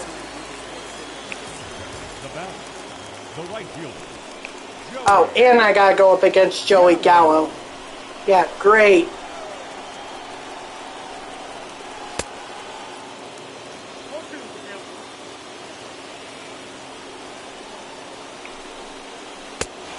Strike 3, sit down. That might actually be strike 1, 2, 3, sit down. Leading off for the Rangers, the first baseman, Nate Lowe.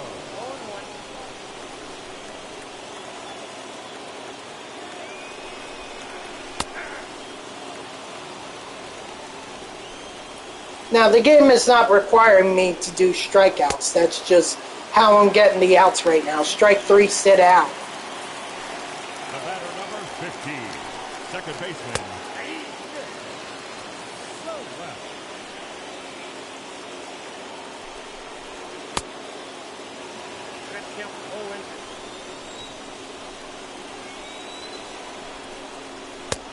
One ball, 2 strikes.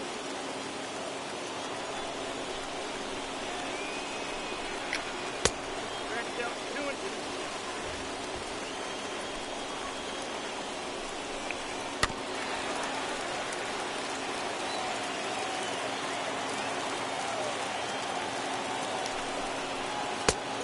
Strike 3, sit out. All right, this is it. 1 out. The catcher, Jose Trevino.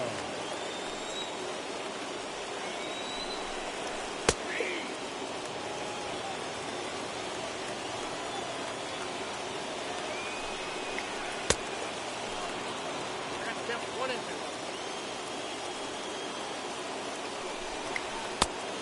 Inside, ball 2.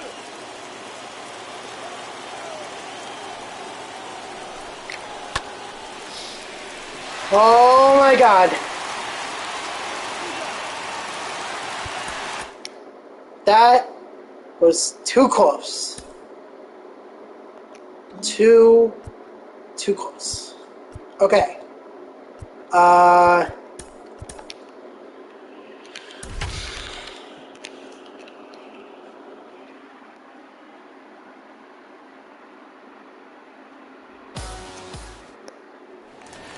Alright, so I just need 2 hits and an extra base hit. I think I could do that with a break.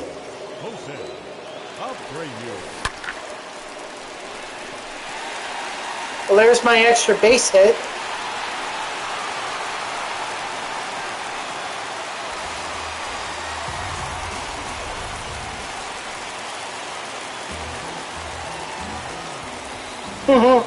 Get your popcorn ready.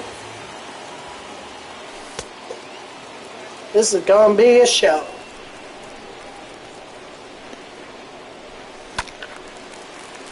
Oh, just one thing to note, Morgan, with the when you challenge me, we do 6 innings. You know, you could I usually like to start as the home team for the first matchup, and then second one you could be like the home team or whatever. But it's 6 innings, all-star, no guest pitch, and umpires are perfect. If that makes a difference.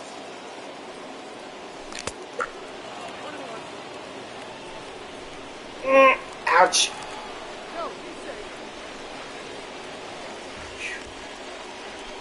Yep, just wanted to give you the basics of it.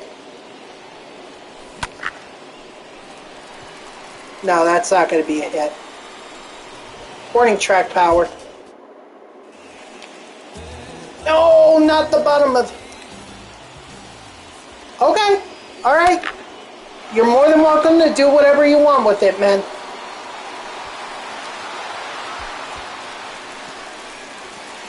Wow. Okay. All you, man. You can do whatever you want.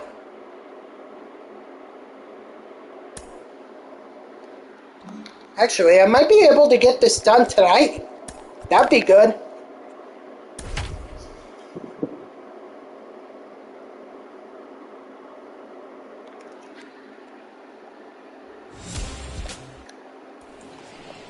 Oh, okay. Yeah, that's fine. For Miami, the shortstop, Miguel. So you just got the game then? Did you just get the game?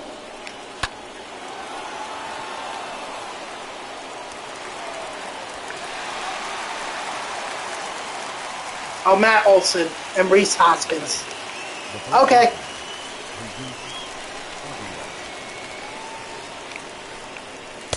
Yeah, there's, boy, man. Oh, a week ago. Oh, wow, you missed out on a lot. I'll just say that.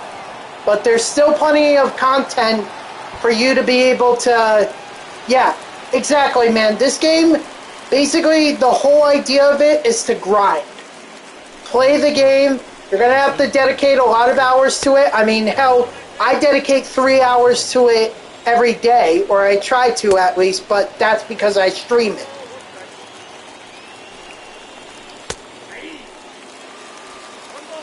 But believe me, this is not going to happen overnight. This is something that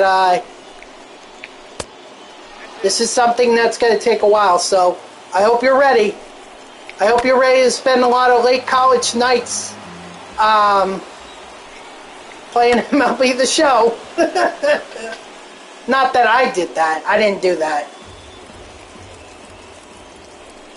Because all the shows that I played when I was in college. Oh wait, you're not in college. But that's right. You told me you're a trade worker. You're an electrician. My bad.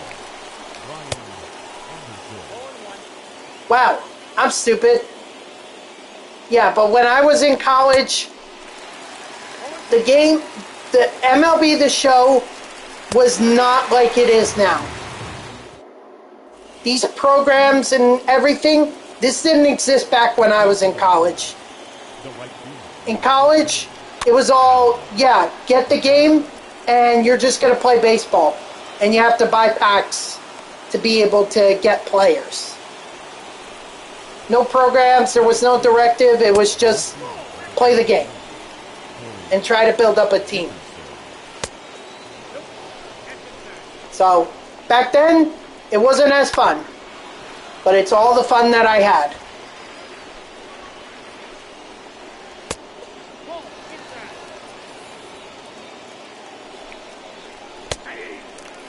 What a life. What a life. Hell, there was even... I don't know if you play Madden, but there was a time... Madden was not like... Madden today was not like it was when I played it in high school. When I played it... Dude, let me tell you, the best Madden I've ever played, Ultimate Team-wise, Madden 12. So easy to get the best players. It was a lot of fun collecting, and it was just like, it was a lot of fun. But then they turned to pay to play, and it sucked ever since. It really sucked. That's why I hardly ever play Madden anymore, because I don't want to play that game. It's boring. Strike 3, sit down. So boring. I'm almost sorry that that younger players actually have to put up with that crap, because that's stupid. You should not be forcing people to whip out their bank account cards or their parents' credit cards just so that you can make money on a game. That is stupid. Give me a reason to play the game. Like, MLB The Show is nailing it in terms of what you want to do for a fantasy league mode. They are nailing it. They're giving me free cards, good cards, that all I have to do is just play the game. That's all I have to do. You give me that in Madden, and I will sit here for hours and I will play it. But Madden has not been like that in years. Strike 3, sit down, by the way. So that's my biggest gripe. And I'm not even gonna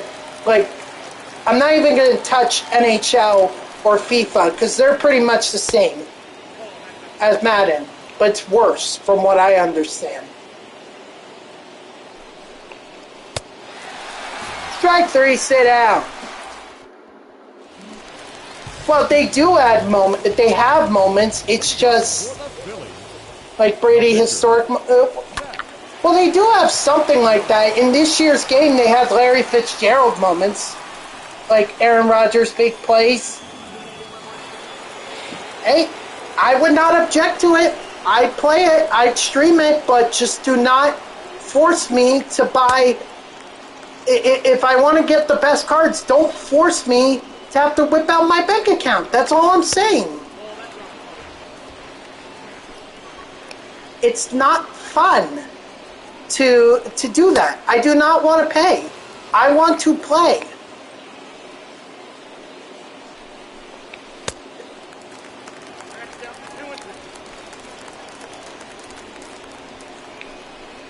But the sad thing is, I keep investing in Madden every year. Strike 3, sit out. Every year, I buy the Madden game. Every year. And I know every year it's not going to be different. I think the last Madden that I genuinely enjoyed playing was Madden 18. That was the last Madden after Madden 12 that I genuinely enjoyed playing. It doesn't mean that I thought it was the best video game ever or best Madden ever. No. It just meant that it got me back into Madden and it renewed my faith that maybe it was going to be good. Of course, the thing was, there were several money plays in the Jets playbook that I discovered, and I used it, and I basically beat all my opponents, whether they were CPU or online. But now I can't do that. Because the Jets may be green, but they have no money plays.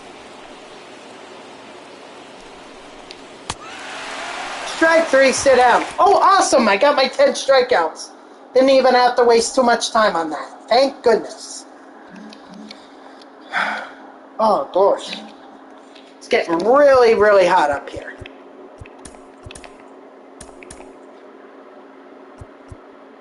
Alright. So it's just these guys. Hill and Monda and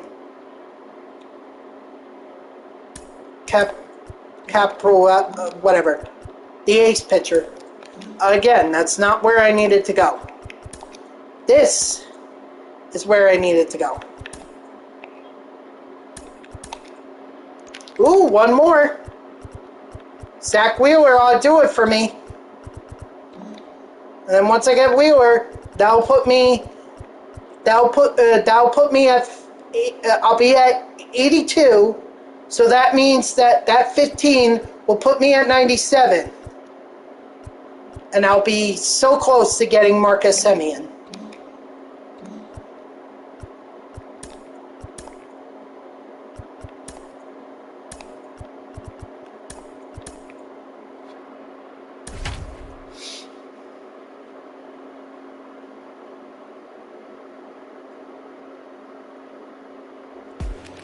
Eight total bases. All right, let's see how it goes. The second baseman, Marcus Semien.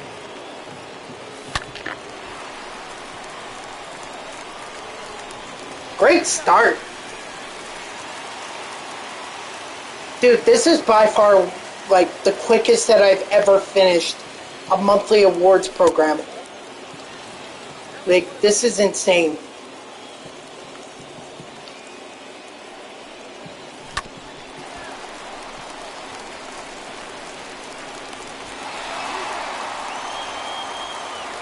Alright, well, once I get a couple home runs here, I doubt I'm going to be able to complete this mission. Nope. Alright. Reset.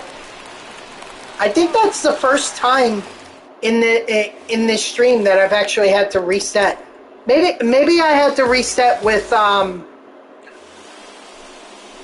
I had to reset with Meadows' moment, but since then I've not had to reset, which is pretty impressive. Anywho, gosh.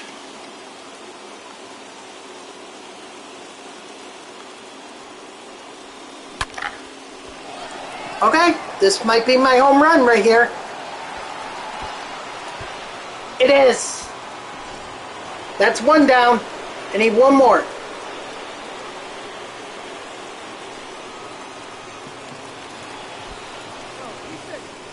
No, you idiot! Why? Yeah, he was a tough one. Because if I remember correctly, that was the one where he had to hit 2 home runs, no? He had to get 8 total bases in order to complete that moment, if I remember that correctly.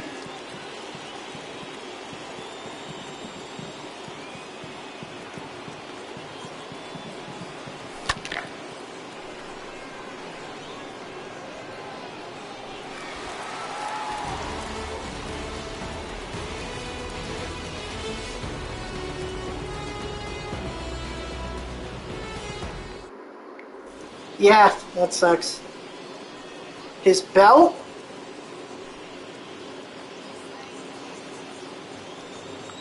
Oh, he cheated. When did he cheat? What are you talking about? Against the Padres? Are you talking about that game? I mean, I didn't see that game, so I don't know what y'all are talking about. Maybe I could get one more opportunity here to hit a home run. Maybe? I do. Yes. The batter number 10, second baseman, Marcus Semien.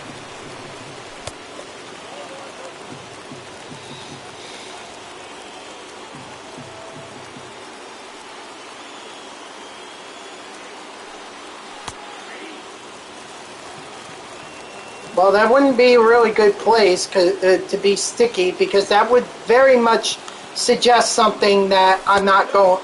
I don't want to even imagine that happening. Ugh. Yeah. That's kind of gross. Oh, well, I'm going to have to do this moment all over again. Crap.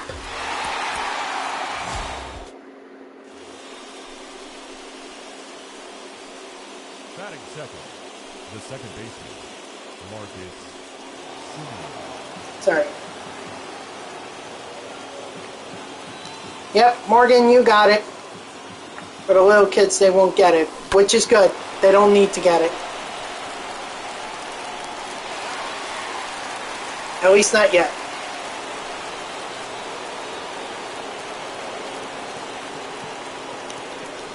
What does that mean? Warhawk.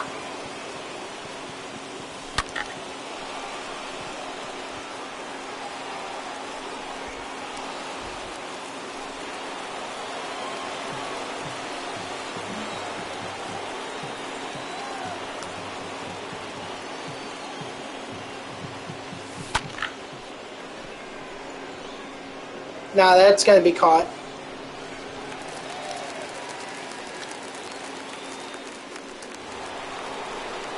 Well, I don't even know what. Do I flip the market? No. Nope, I earn stuff the old-fashioned way. Playing games and completing moments.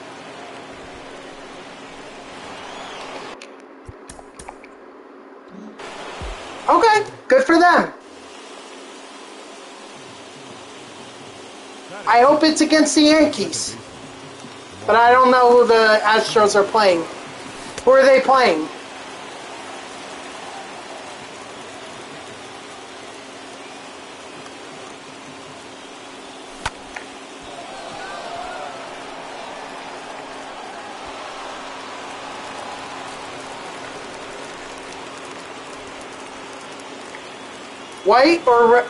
White Sox or Red Sox?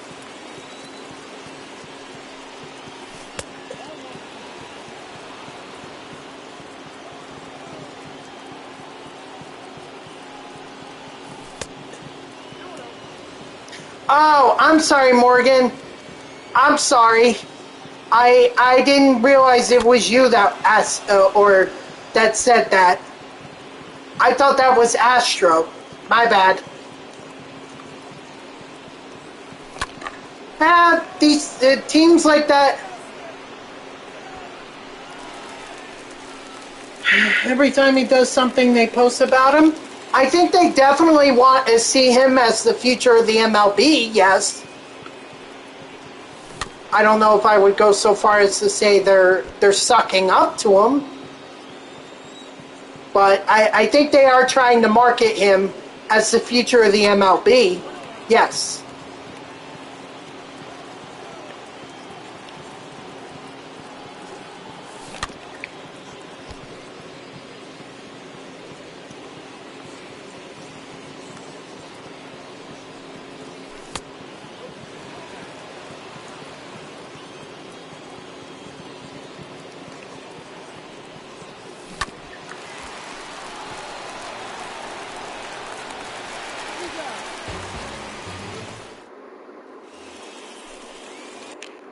I mean, you could have a case there.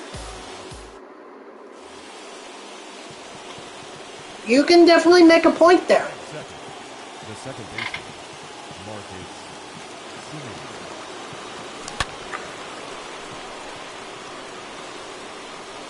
Semien.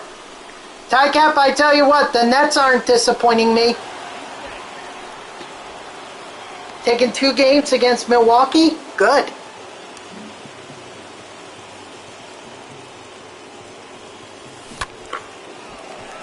I didn't say that Tatis is overrated. I didn't say that at all.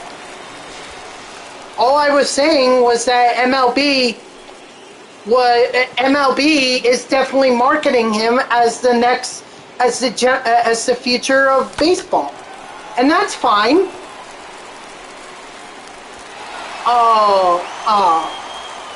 Look, Morgan, I'll tell you what. I'm not as big of a Nets fan since their move to Brooklyn. I'm not as big of a Nets fan, especially now that they've basically traded and signed their way to try to win a championship. No, you guys, the Celtics actually have something with Jason Tatum and Kemba Walker. You guys did it the right way, and Taco Fall. You guys did it the right way. I'm just sorry that you guys haven't been able to, put it completely all together. But you guys are onto something with Tatum, with Taco Fall, and with Kemba Walker. You're onto something.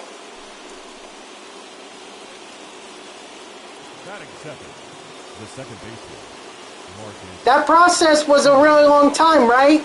Joel Embiid? Really long time for him to come around. Exactly. Nets, they just gave away their entire future just to win a championship now. Which means if they don't win a championship, there's no, then it's complete, it's a complete disaster for them. Future MVP Tatum, hey, he's good.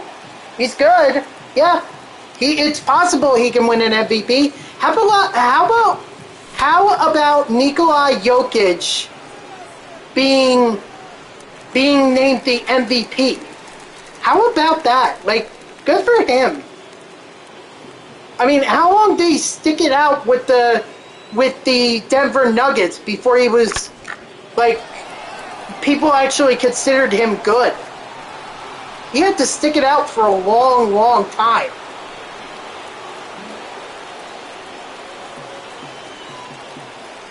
Yeah, absolutely. I absolutely agree.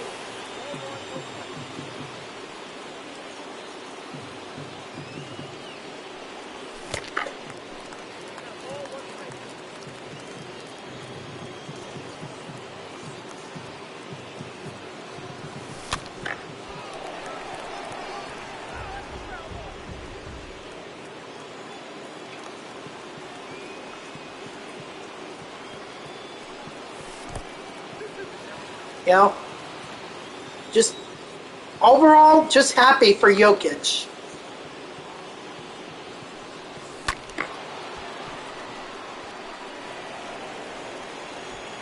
Now I just need a double.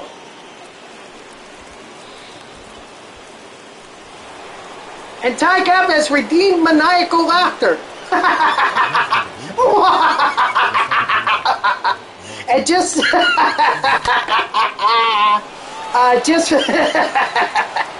just for the new people here who are wondering, laugh maniacally.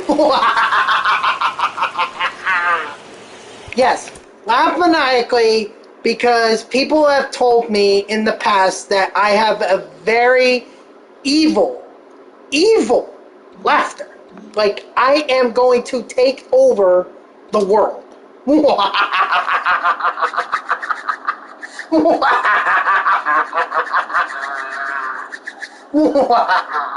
world will be mine. Oh boy. Oh, you'll have to excuse me there. Yes, so that is one of the rewards. If you want to hear me laugh like a madman, laugh like I'm about to take over the world, well, I've already taken over the U.S. I've already conquered the nation of baseball conquest map, so you wouldn't be wrong there. I am going to take over the world. You shall be the general in my army.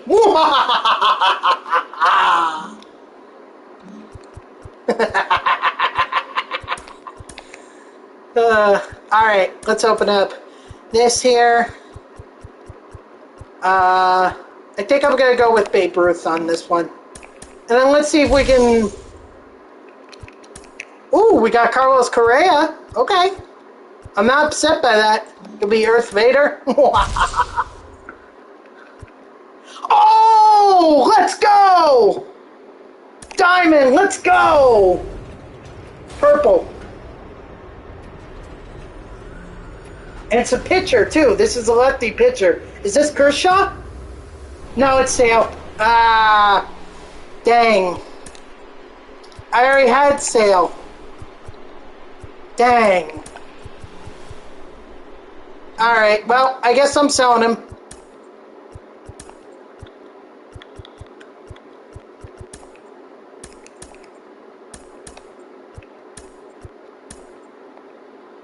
Jaja Binks.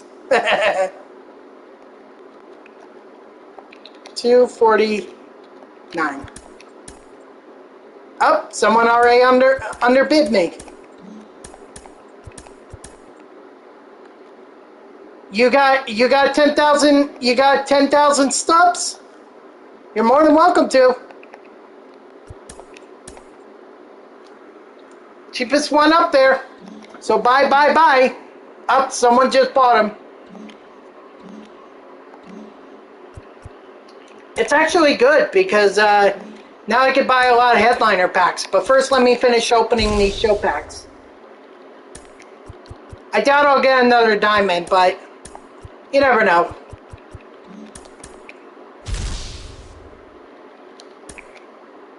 You pulled Santana today? Nice stacks.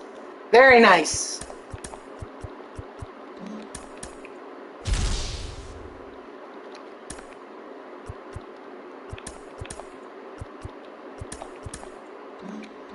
All right, I'm gonna buy some headliners.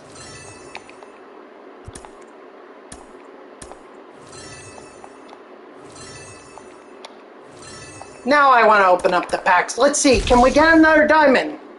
1 in 10 chance.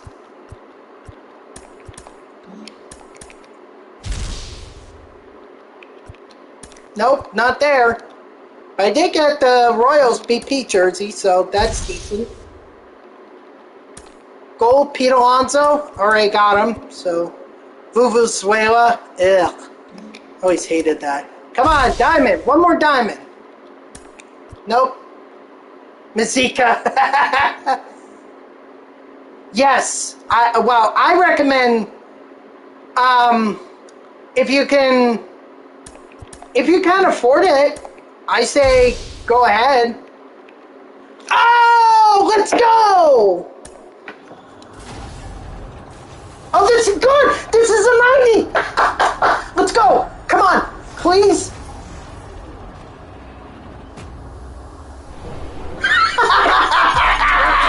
Acuna again!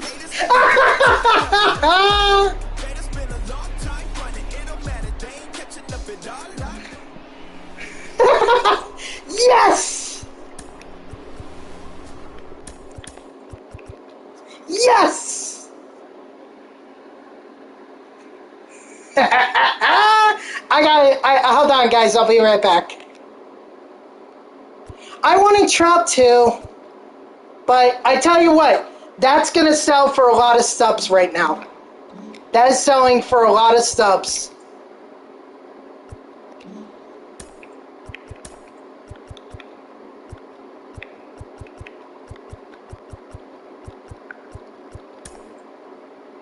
Whoops.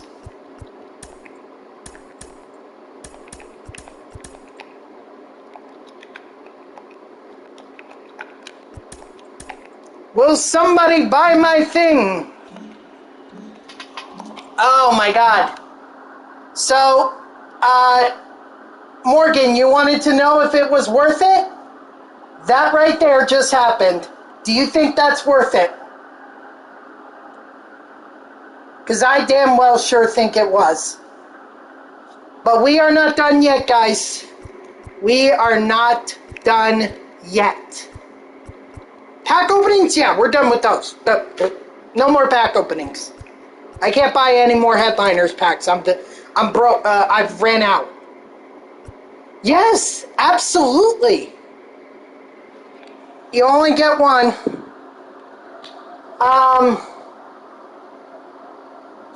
I mean, you could take a chance. You pull Diamond, you pull Acuna. I mean, I don't know how many steps you have. I only went crazy because I had over 160,000 steps. So getting 5 of them was how much is that? That's 37,500. All right, I'm hoping the best for you, man. Then knowing that, I would have told you to just save your stubs.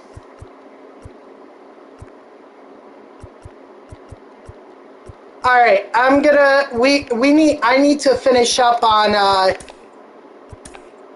We got one more thing to do here. I feel like I should go with. I should either go with Wheeler or Kluber, because the pitching thing that won't take me long.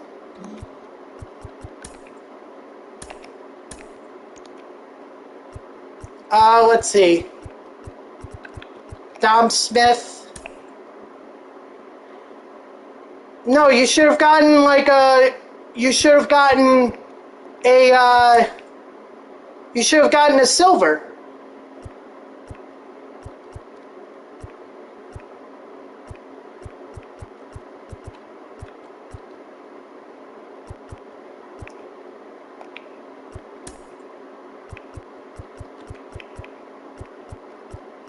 Well, if I'm going to do a bunch of,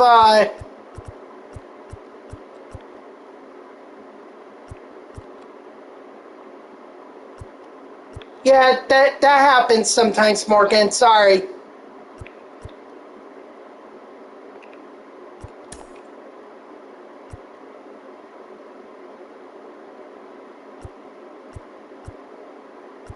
All right, Jeff McNeil.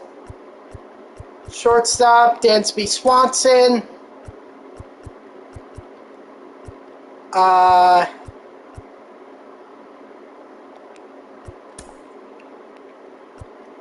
Oh, good, because I wasn't actually sorry. No, just kidding, Morgan. Yeah, dude, listen, I bought you, Dax. Did you already get a coin or Pull trap? Did you already do that? If you didn't do that, then I'm going to say right now, you're crazy. As I try to look for some Shane Victorino.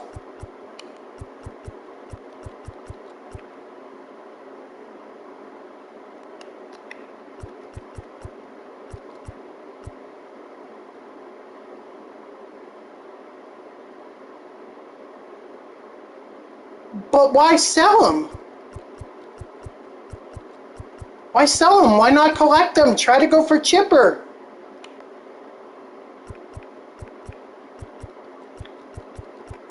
Good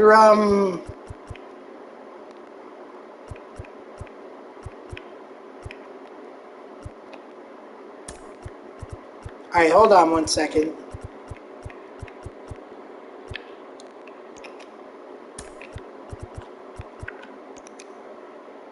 Pierre.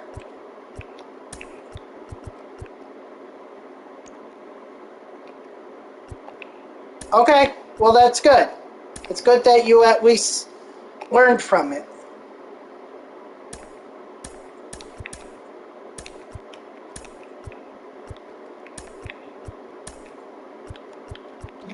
Now hopefully my Acuna sells.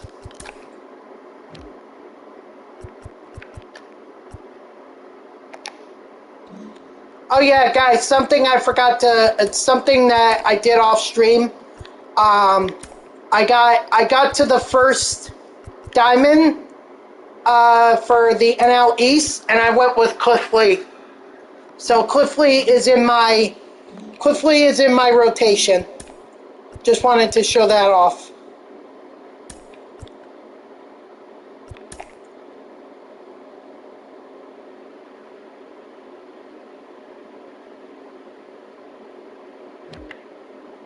Now we're actually going to play at Ship It.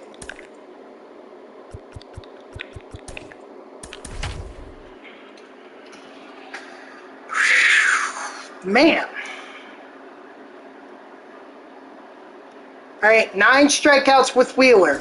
We do that, I get Semien, and the fourth, or the May monthly awards program is done. The center fielder, number 31. First pitch, And honestly, I'd rather do it with Wheeler than Kluber. I'm not going to taint my team with a Yankees pitcher. Ugh.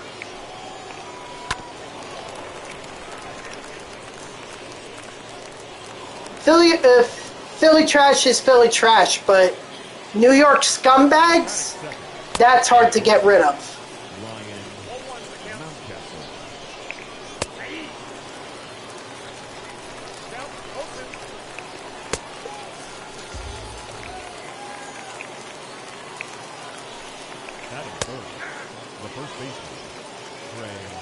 Oh, that was strike 3. Strike 3, sit down.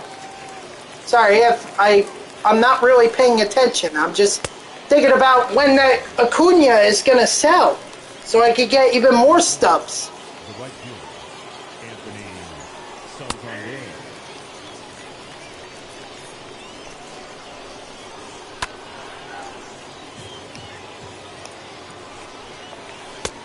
Strike 3, sit down.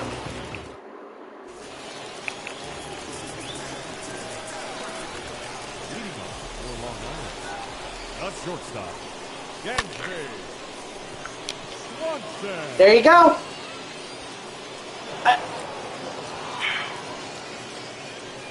Just remember this, Morgan. It's not about having the best cards. Well, it's about having the best cards, but it's also about trying to properly use them. And what I mean by that is you need to test out these cards and see if you do well with them.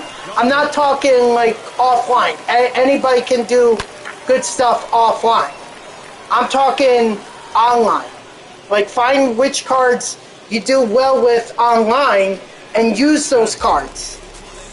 Because they're ultimately going to help you. When I say Nick Solak is a great card, it's because he does well for me online.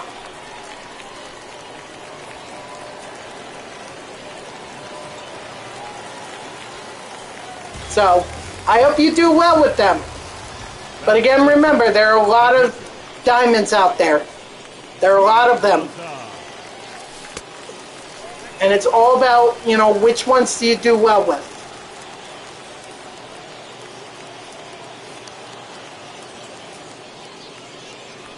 I'll just give you another example. Jacob deGrom. Okay, I have him. He's in my rotation. He's one of the best starting pitchers you can get in the game. And yet I struggle with him online. Why? Because I can't control him. So, alright, man. If you're excited to use him, go ahead and use him.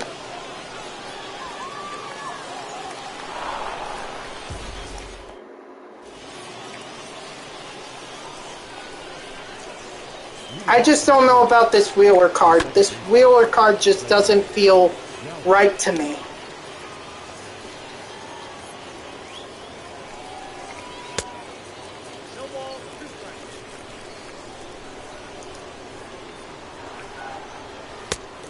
Strike 3, sit down.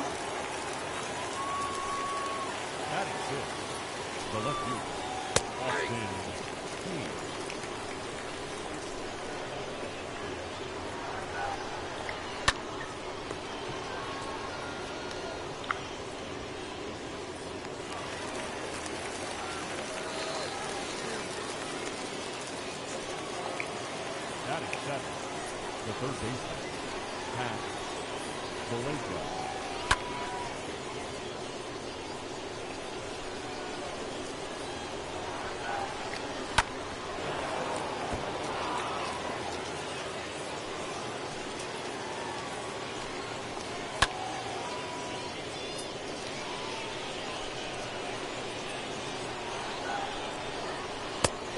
Strike 3, sit down. I believe that's 6. Alright, Morgan, thanks for coming in, man. I appreciate it. Thank you for the follow. Yep, I'll see you tomorrow. 6 o'clock. Or at least around there. You can also follow me on Twitter, and that way I'll always tweet whenever I go live.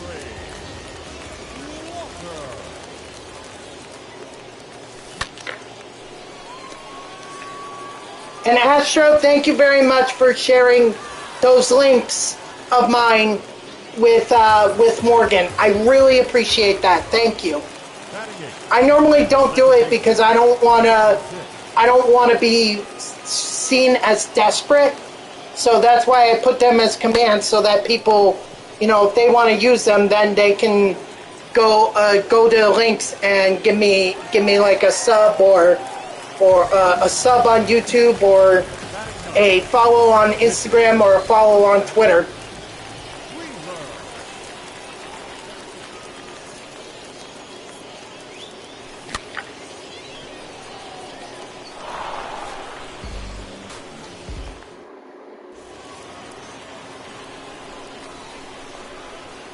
Leading off for the Orioles, the catcher, Pedro Severino.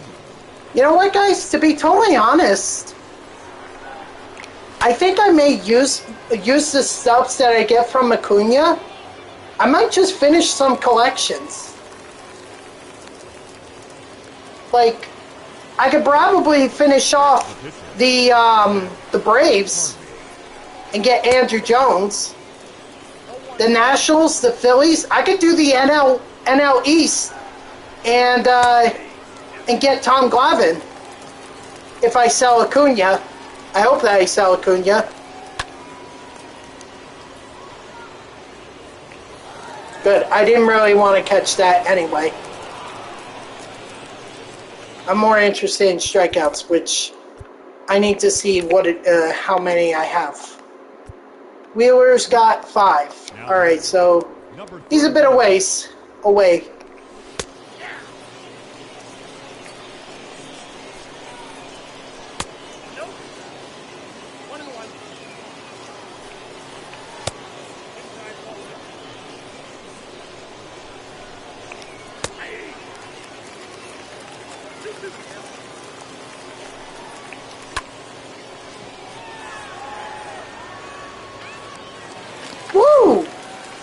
What a catch.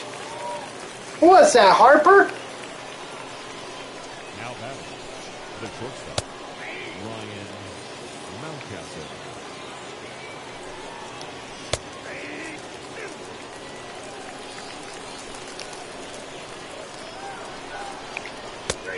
Strike 3, sit down. Make it 6 for Wheeler. But I need 9 though, so I need 3 more. The shortstop, I hope I don't have to play a whole game just to get to 9.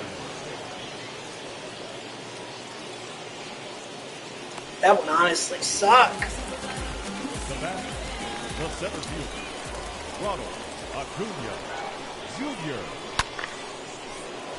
Woo! Look at Acuna launching home runs.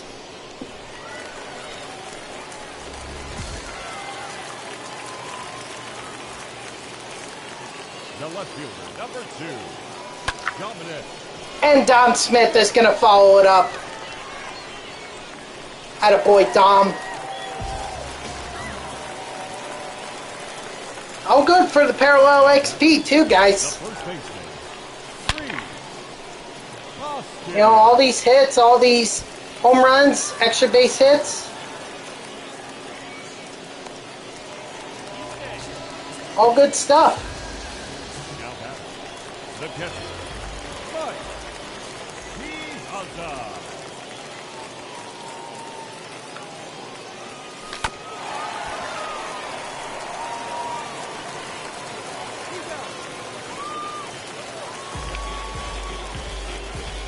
Now batting, third baseman, Austin Riley.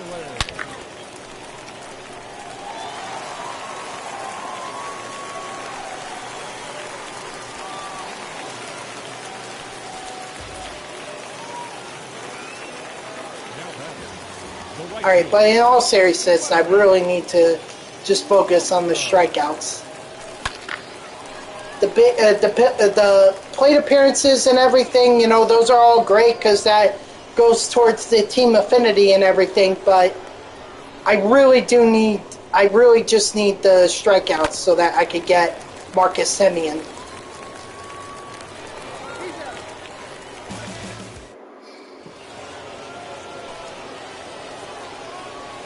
leading off for the Orioles, the first baseman, Trey Mancini.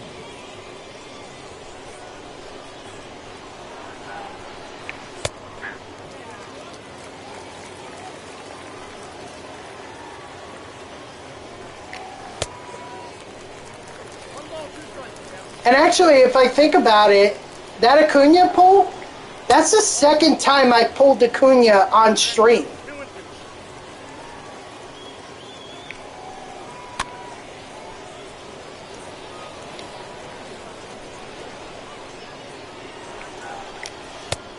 Strike 3, sit down. Make it 7 for Wheeler. Now batting, right fielder, Anthony Santander.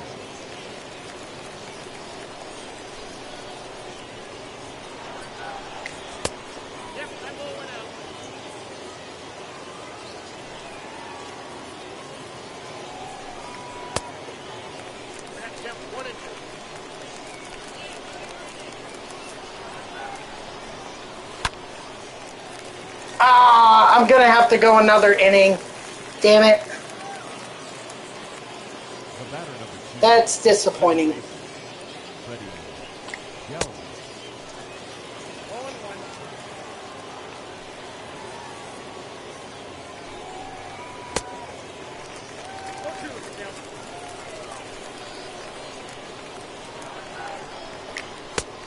Strike 3, sit down. Alright. Leading off for the Lions, the second baseman, number 6,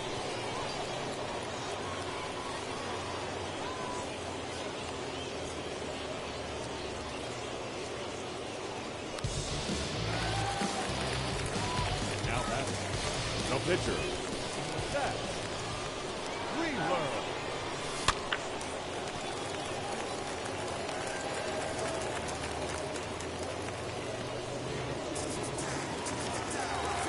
The batter, number 7, shortstop, Dynasty. Swanson. All right, just need one more strikeout with Wheeler, and then we have Semien. Leading off to the Orioles, the left fielder, Austin Hayes.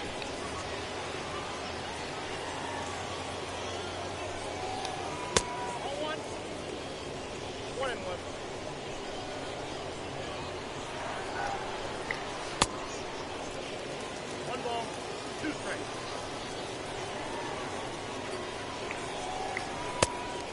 Strike three, sit down. All right, I'm gonna finish out this inning, and then I'll quit. But Wheeler's done as far as I'm concerned. And that's all I needed. No ball, two strikes.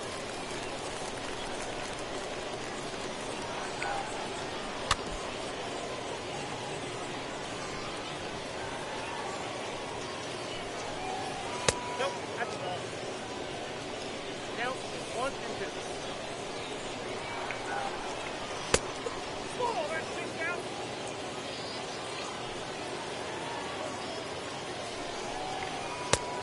Strike three, sit down.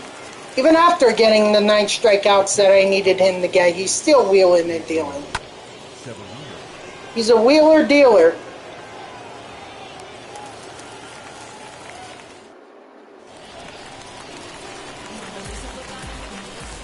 Leading up for Long Island, the center fielder, Ronald Acuna Jr.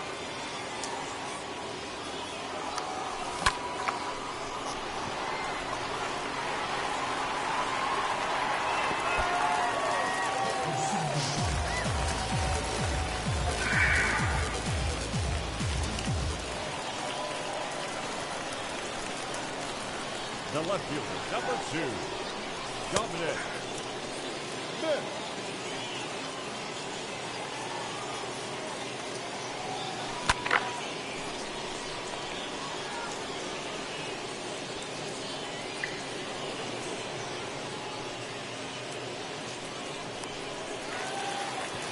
The first baseman, number 17, Reese Hoskins.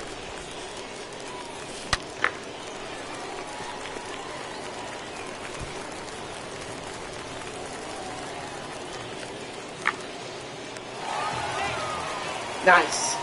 Good job, Reese. Now batting, catcher, Mike Piazza. Come on, I really just want to end this.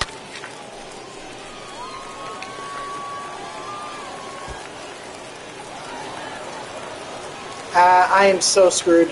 What? How can you not throw it how can you not throw it home? Now batting, third baseman, Austin Riley.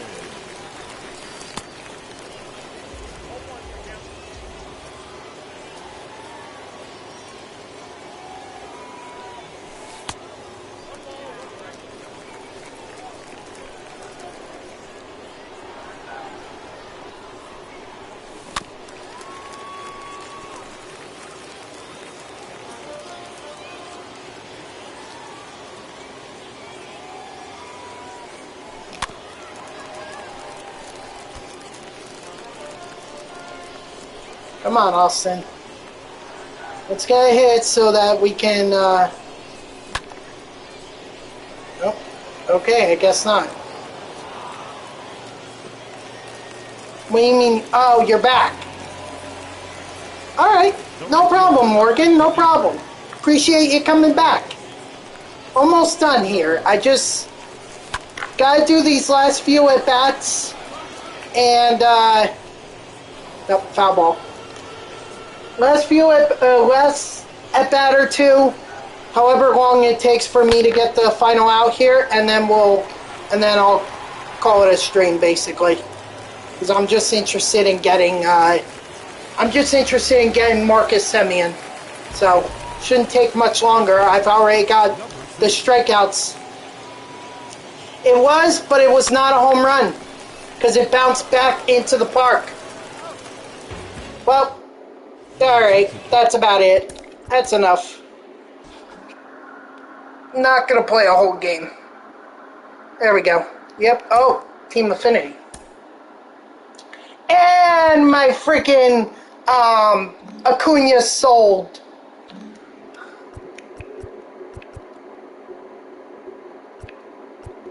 I feel like the third inning should have like, cool.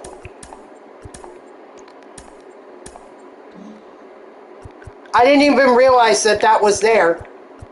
Just to be clear, I had no idea. And I get the Indians. I get 2 Indians road jerseys? Really? Wow. And 5,000 stubs. How about that? Yeah, no more packs. Alright, guys. Well, whew, what a stream this was. Thank you to everyone who tuned in. I greatly appreciate it. If you haven't done so already, please be sure to follow me here on Twitch and or subscribe. Either one would make me a very happy person. If you're watching this on YouTube, thank you so much for tuning in. I hope you enjoyed the content.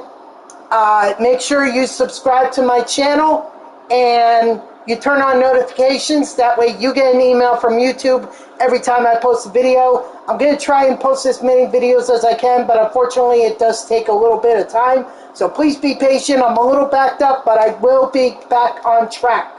So I can promise you guys that. I promise that I will be back on track.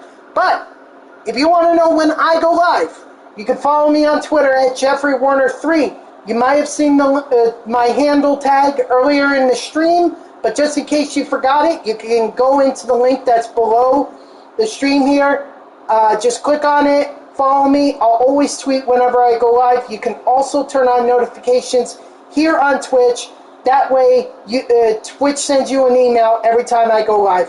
What a stream this was. We did the whole month, May monthly awards program.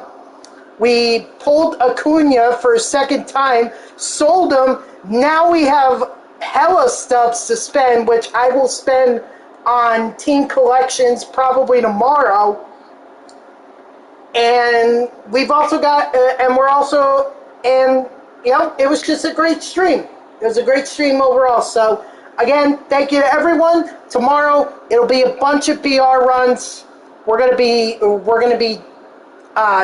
running that BR. Hopefully, we could get Trevor Story or Al Leiter, but we'll see what happens. It's a 12-0 run. It's a very tough run. I hope I could do it, and if not, we're just gonna laugh all the way about how frustrated I get with that mode. So, I hope you all have a great night, and I hope you'll tune in tomorrow. Bye.